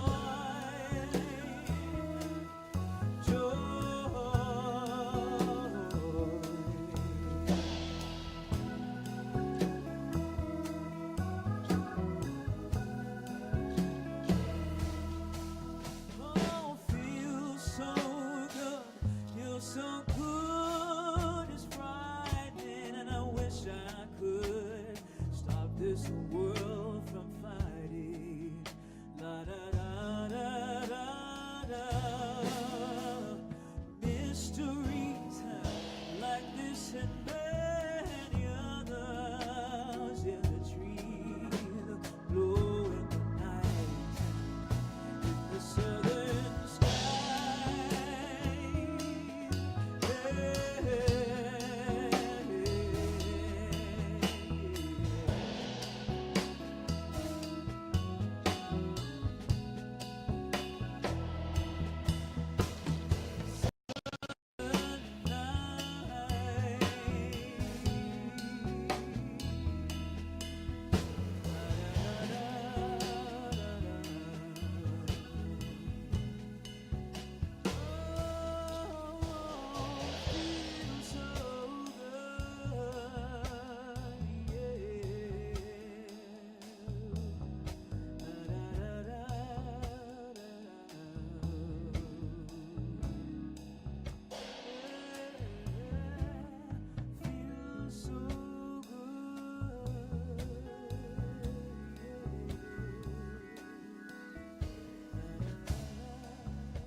Thank you so much.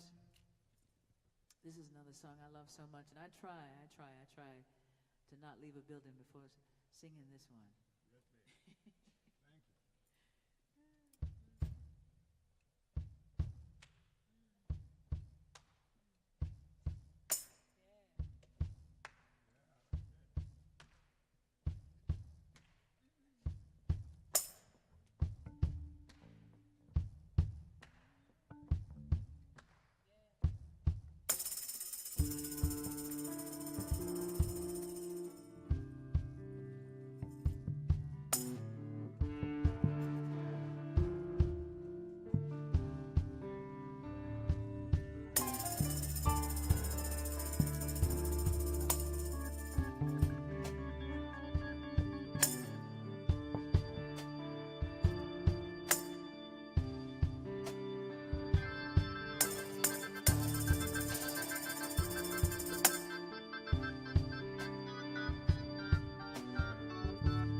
tossed, rolling home to you.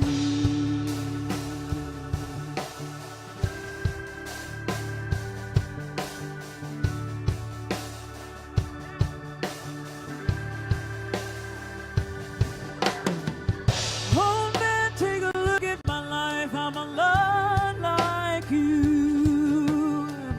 I need someone to love me the whole day through. Just one look in my eyes and you can tell that's true. Hey, oh, yeah.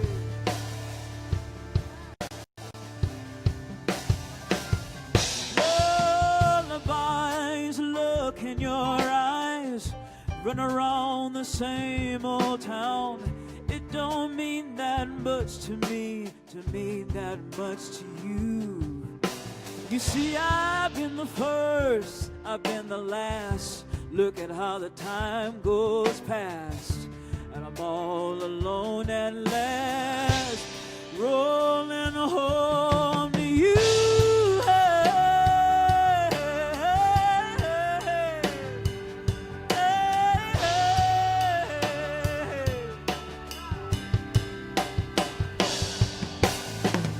Oh man, take a look at my life. I'm a lot like you.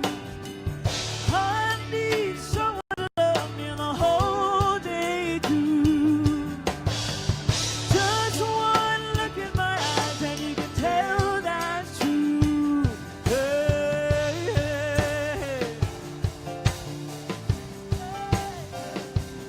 What love will do.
Take a look I'm a lot like you were.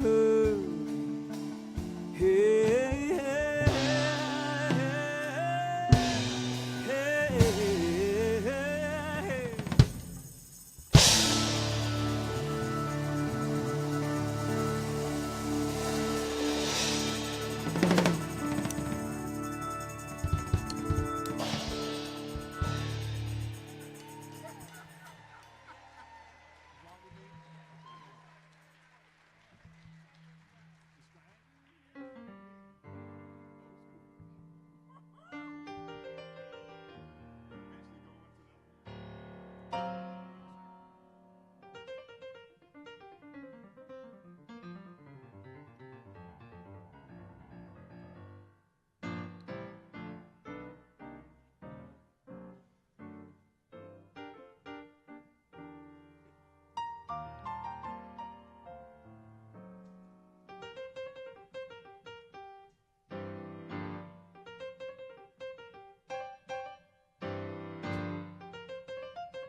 Walk with me, Lord, walk with me. Walk with me, Lord, walk with me. While I'm on this pilgrim journey, I want you, Lord, walk with me. Hey, hey. Hold my hand, Lord, hold my hand. Hold my hand, Lord, hold my hand. When I'm on this pilgrim journey, I want you, Lord, hold my hand, yeah. Hey, guide my feet, guide my feet, guide my feet, love, guide my feet. While I'm on this Jesus journey, I want you, Lord, guide my feet. Hey!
walk with me, Lord.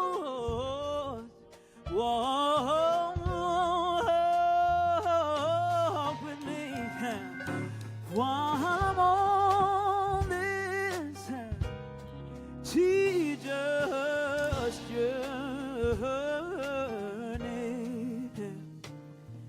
I want you, Lord. I want you, Lord, to walk with me.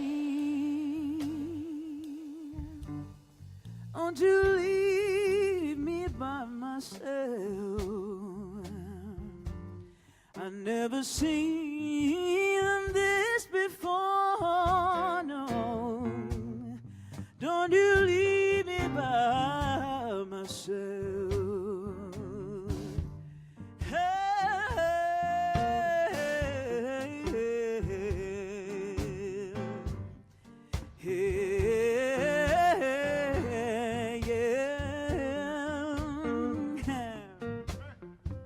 See, we have come this far by faith.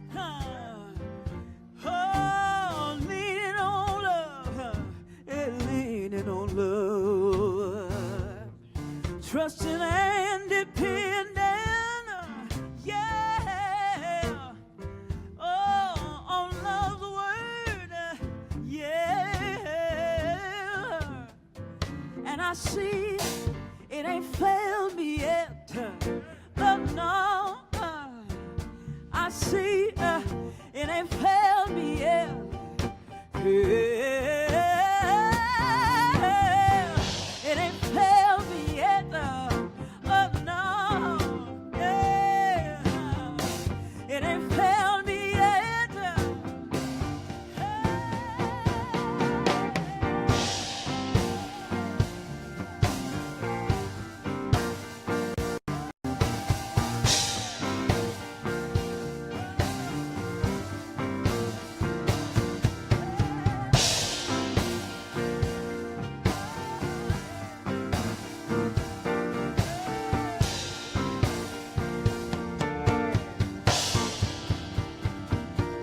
Come on, walk with me, and I'll be alright.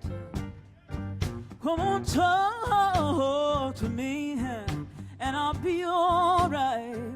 Just let me know you're there, oh yes, and I'll carry on. Let me know you're there, oh yes, and I'll carry on. I'll go all the way, yes I will, long as you're there, oh yes,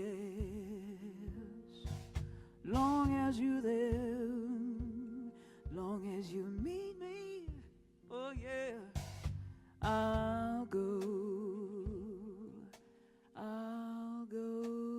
yeah, I'll go.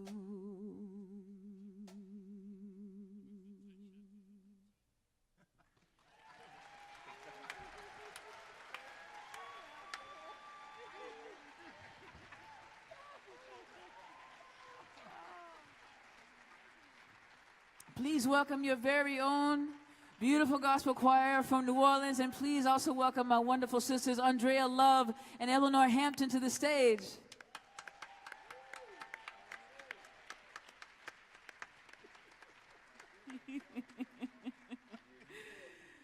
Oh my goodness.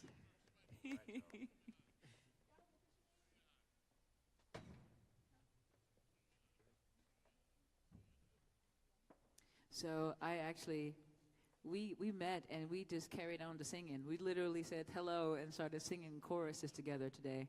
So I forgot to ask them, like, St. Peter Claver. There's a difference.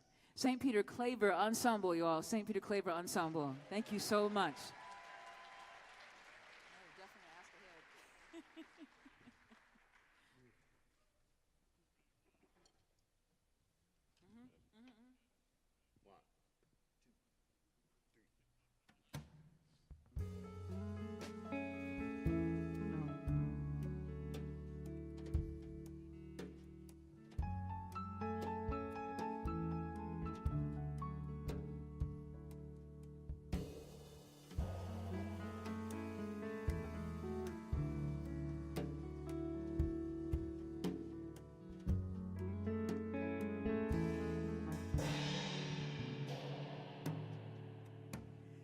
It was not my bed to make,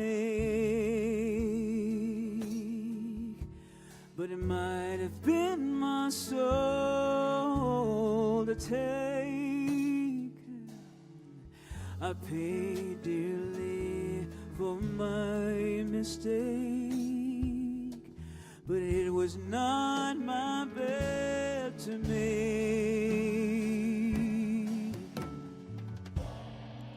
and it was not in the way I moved or everything I tried to prove to you. Grace trying to be stronger. Grace, this wounded heart, it longs for grace.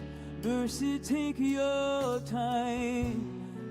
Help me find my way to grace.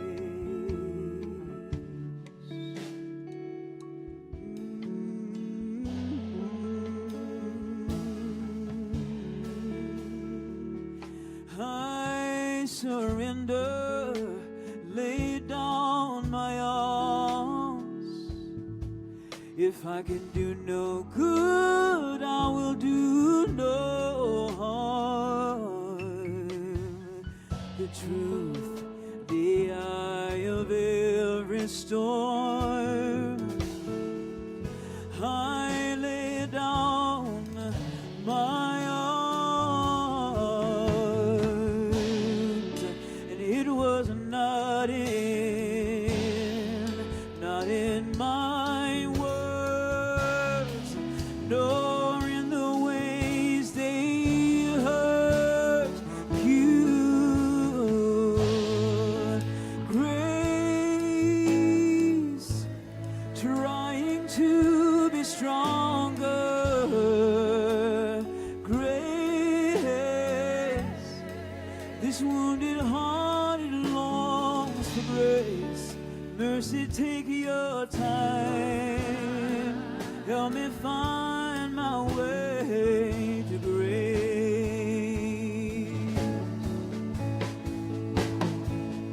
Hey, forgiveness, forgiveness.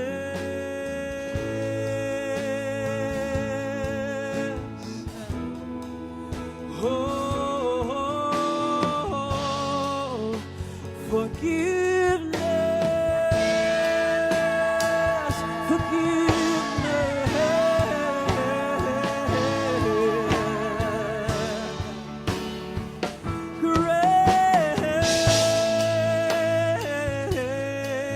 Grace trying to be stronger. Grace, this wounded heart, it longs for grace. Mercy, take your time. So today I pray for grace. Give me patience, give me grace. Tell me it's not too late for grace. Help me find my way. Today I pray for grace.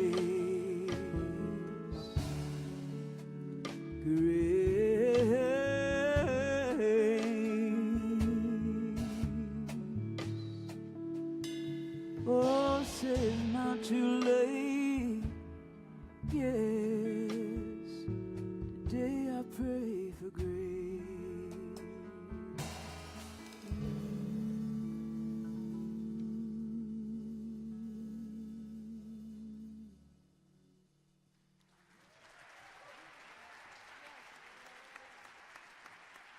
Thank you so much. Beautiful, y'all. Beautiful.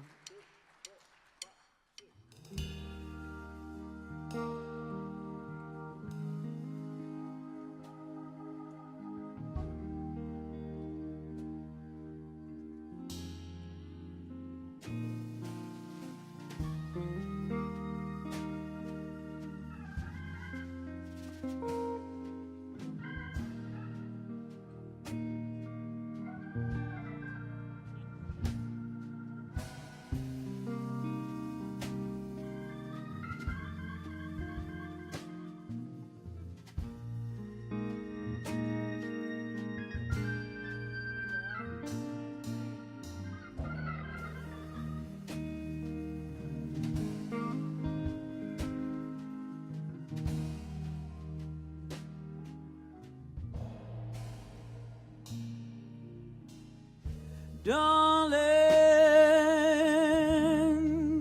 you always needed, and your tenderness is needed too, and it seems I'm never tired, never tired. I can't wait for that to get fixed. I love this song. Just turn it all off, and we got it up here. Just turn it all the way off. Turn it all the way off.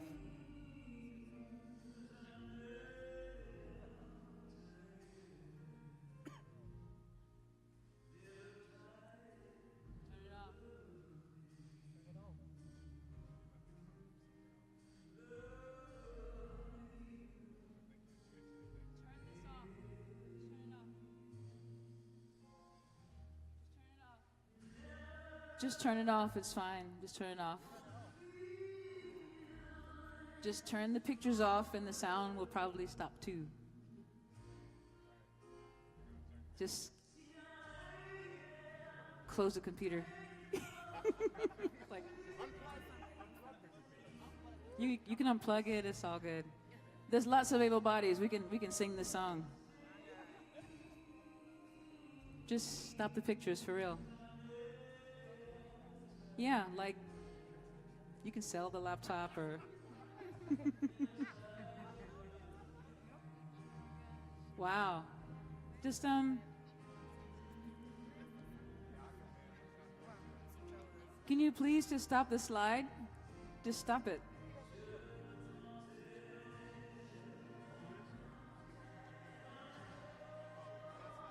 Huh?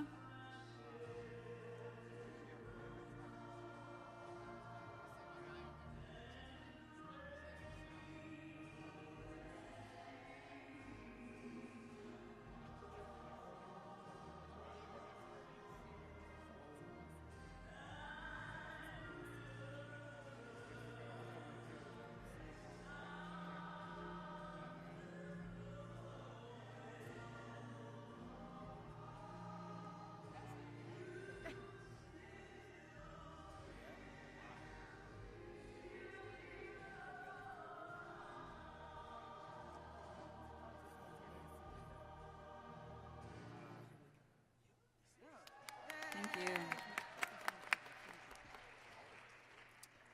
So I'm going to tell you something. You know, we don't always have to know why things are happening or not happening in order to do what we know to be right. So what's very interesting, and I didn't know, is that my sound guy, who I love very dearly, he's part of my life and family, just is not feeling well. So I want to play this song for him and lift him up in prayer, and then we'll find out what's going on. But this is the kind of moment that the song is for. So we're going to sing this for you, Evan, and we'll figure out what's going on. And yeah, this is yours, man.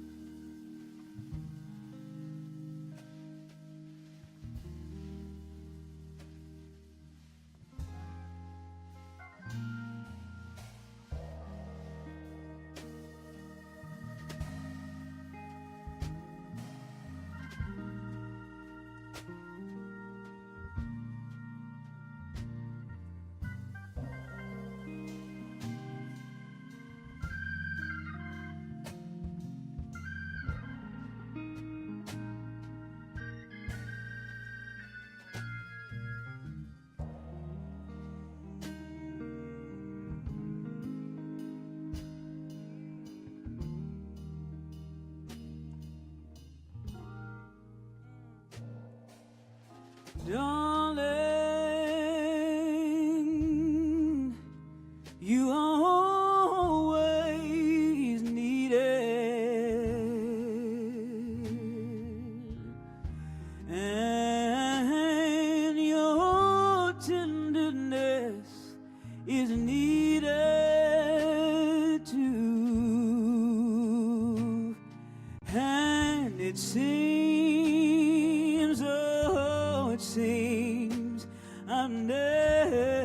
never tired. I'm never tired of loving you. Oh no.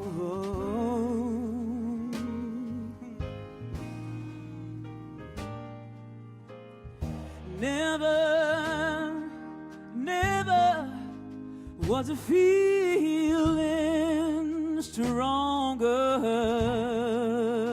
No, you see, I'm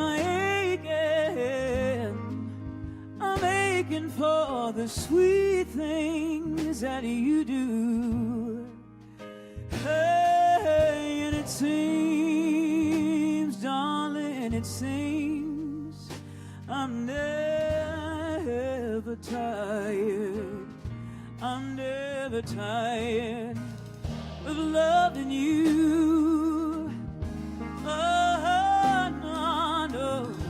Hey, hey, hey, hey. Should the mountains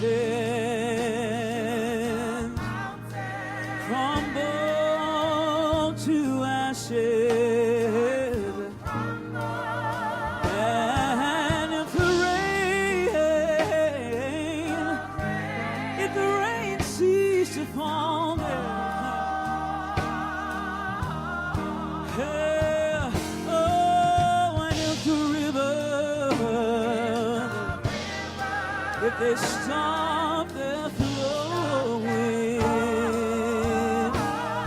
don't you know that to still be, you'd be my own.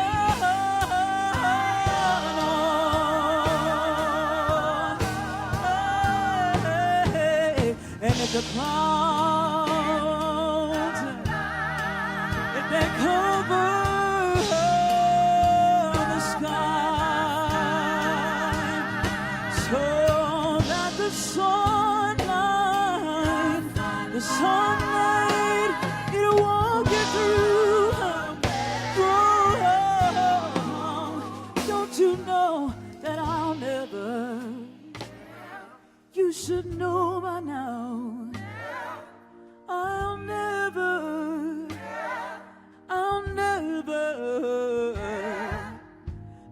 stop loving you. I'll never, yes, I'll never, to the end and beyond. You should know by now. Hey, I'll never stop needing you, never stop trusting you. I'll never, oh no, I'll never grow weary of your face. I'll never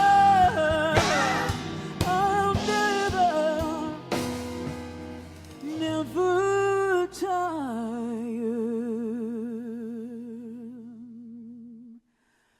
of loving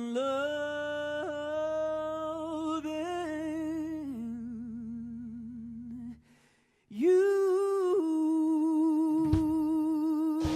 Hey, yeah,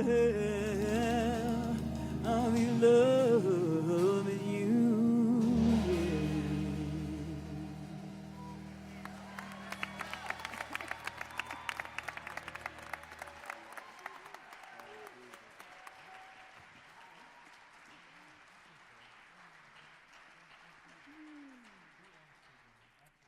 Thank you so much.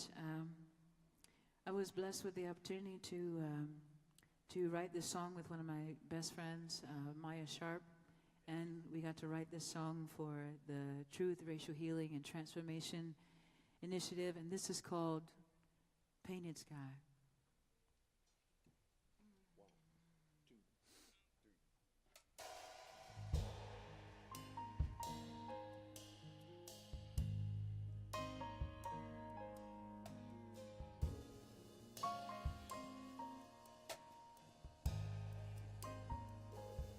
In this old house Walls are crumbling underneath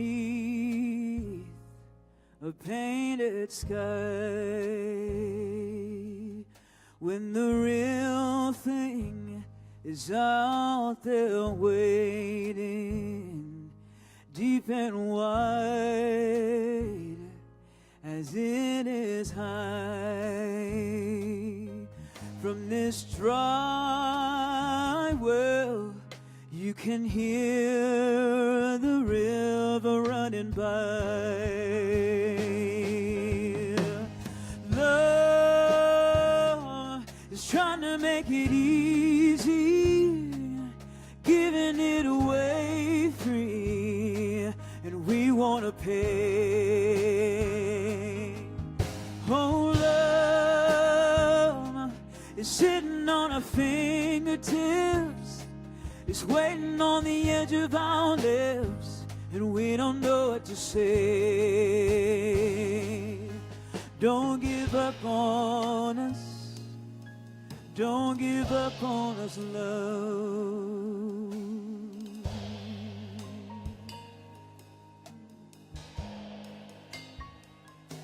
From where I stand and from what I've known, you should be a stranger at my door. But the part I played, it made me weary. I don't want to be that, no, not anymore.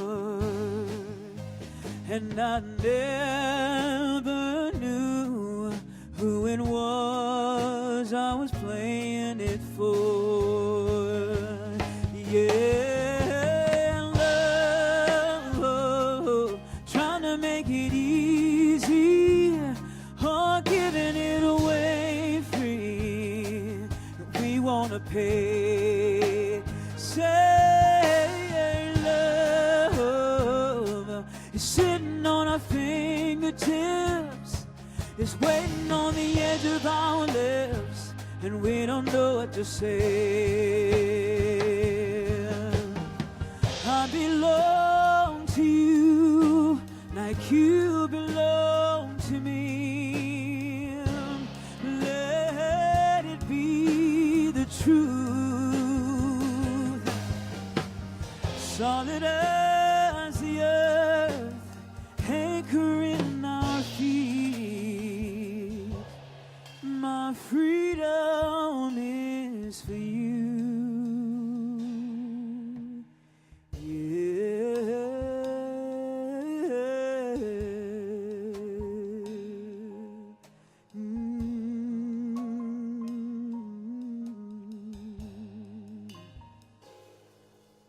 Well, this moment, well, it might be perfect for coming out from under a painted sky.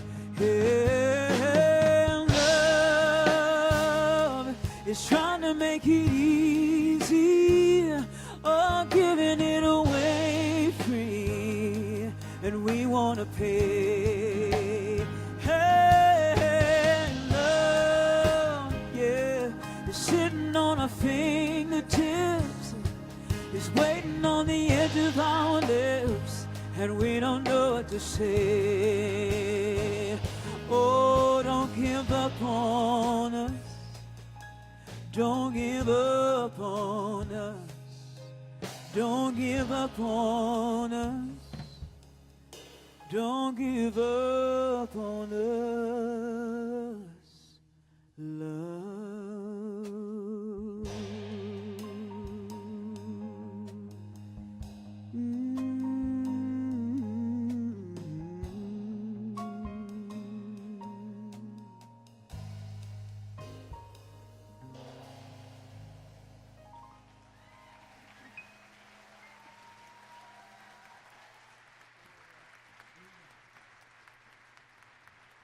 Thank you so much.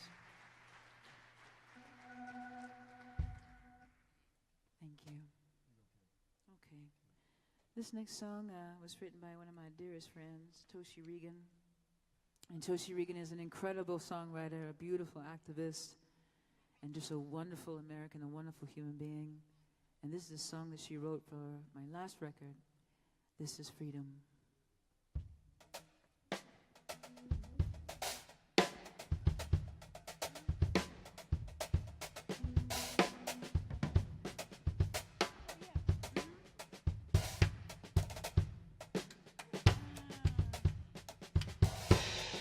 Freedom, when she called my name. Oh, I wonder, will she call again, and I'll answer. I will call again and I'll answer.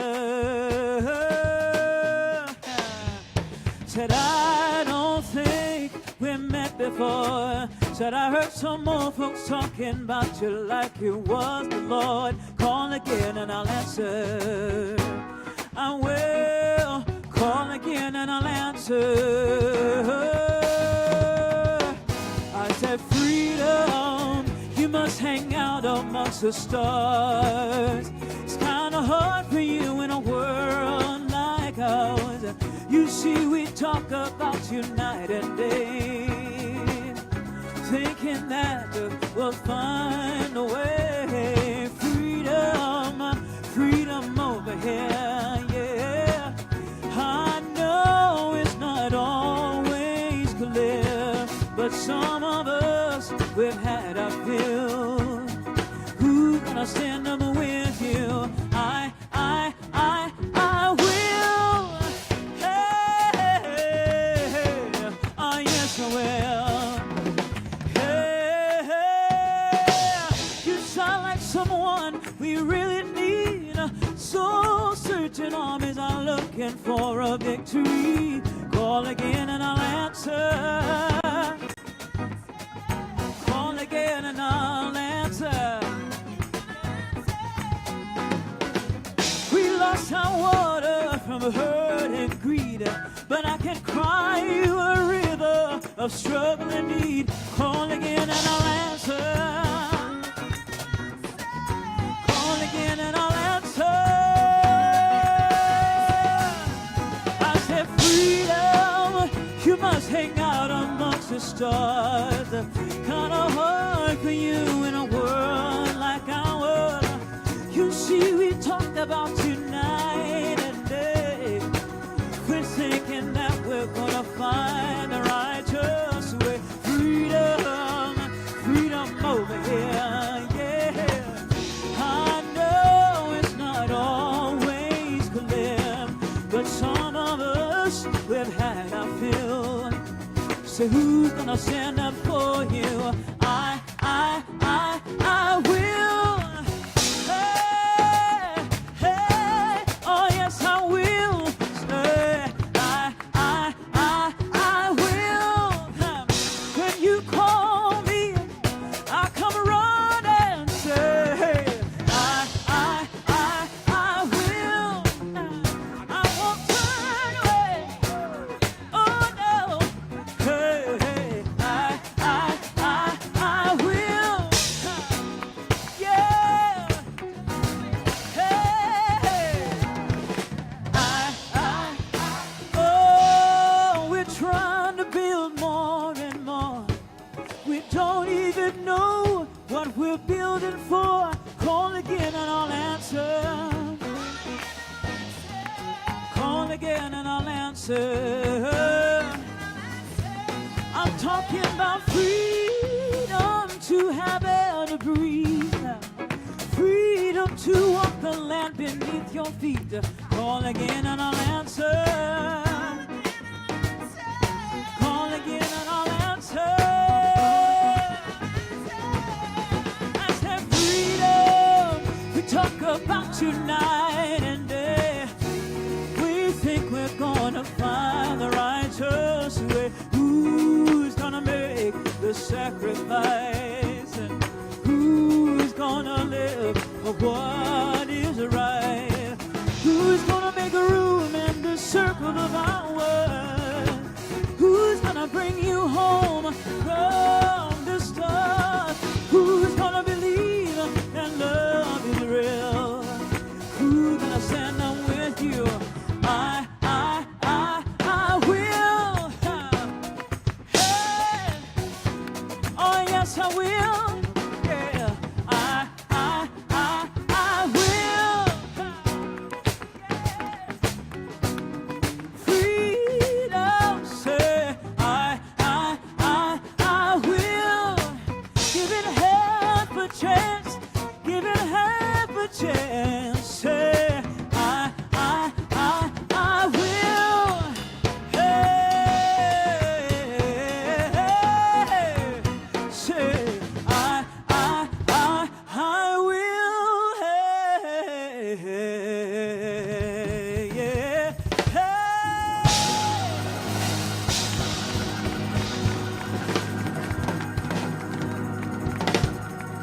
Coming home, coming home to your shelter, coming home where I stand. I go down in your water, and I won't turn away. Coming back to your calling, I can hear your voice say, coming home for tomorrow from my dreams of yesterday.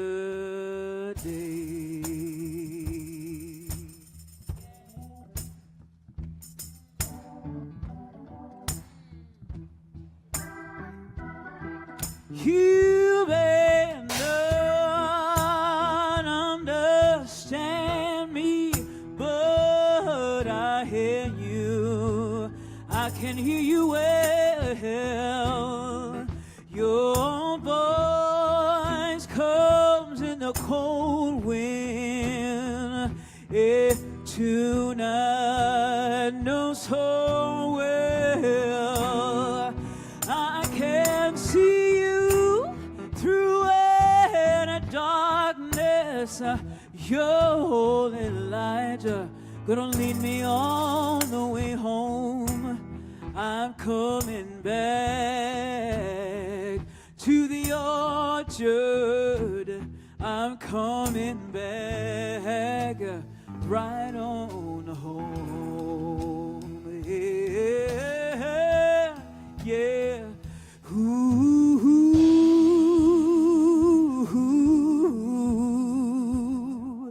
ooh, ooh.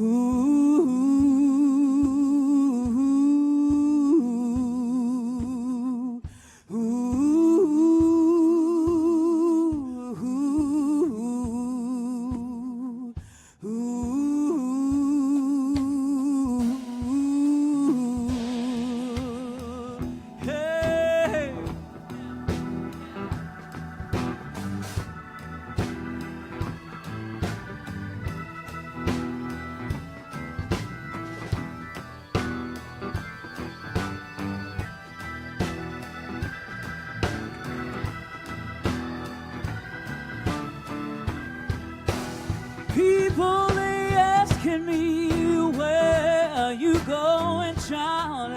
Hey, and don't I know what they think.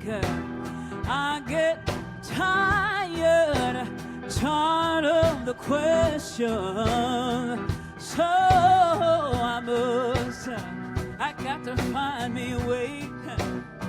I'm gonna meet you down at the old grounds where we used to get down on our knees and pray. I'm coming home, oh, for tomorrow, from all my dreams of yesterday. Hey, oh, and ain't I glad? Say, ooh.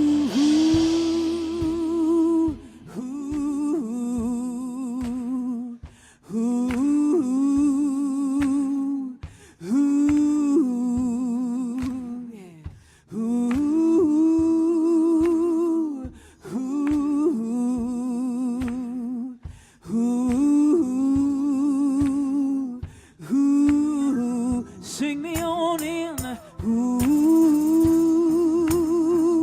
ooh, ooh, ooh, hey, ooh, ooh,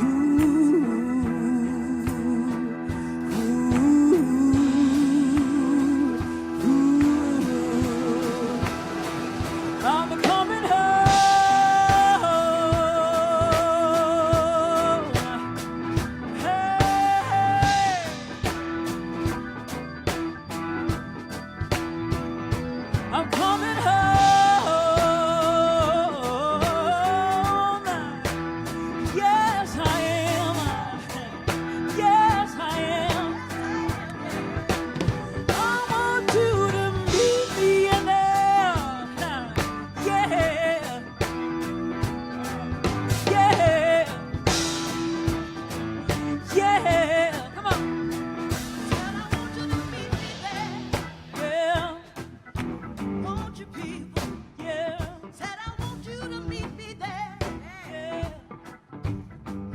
people.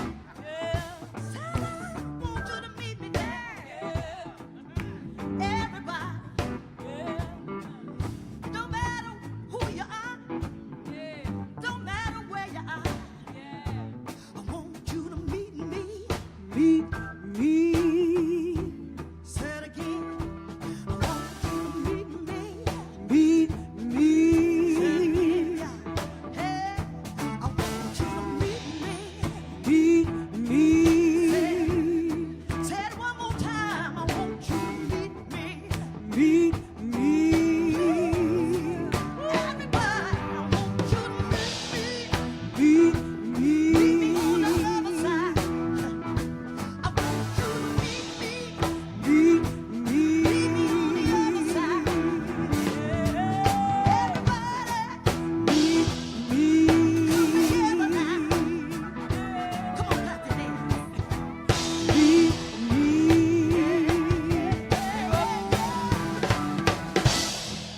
Meet me.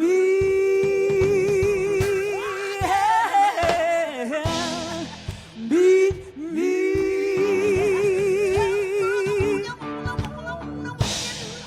Meet me. Say it again, meet me. Meet me. Illinois Hampton. Andrea Love.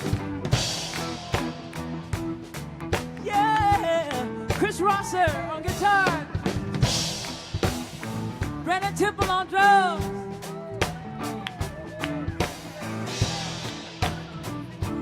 St. Peter Choir. New Orleans on. Hey. Hey. Yeah. Oh yeah. Oh yeah. Meet me now. Meet me now. I'll be right there. Meet me now. That's all right. Give them some love. They are ready, ready, ready, ready to go. Woo! Yes, sir. On the bass, all the way from Orange County, California. Dan Lutz on the bass. Hey, yeah. Yes, sir, yes, sir. And from Atlanta, Georgia, Brother Kenny Banks on keys tonight. Hey, yes. Stay encouraged. Take care of yourself. And take care of those around you. God bless you and God keep you, and I hope to see you again before too long. Thank you so much.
One more time, give it up for Liz Wright. Liz Wright, ladies and gentlemen.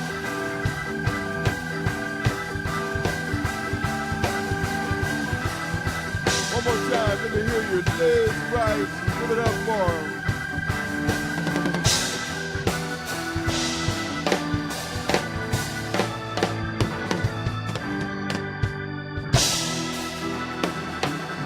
Liz Wright, ladies and gentlemen.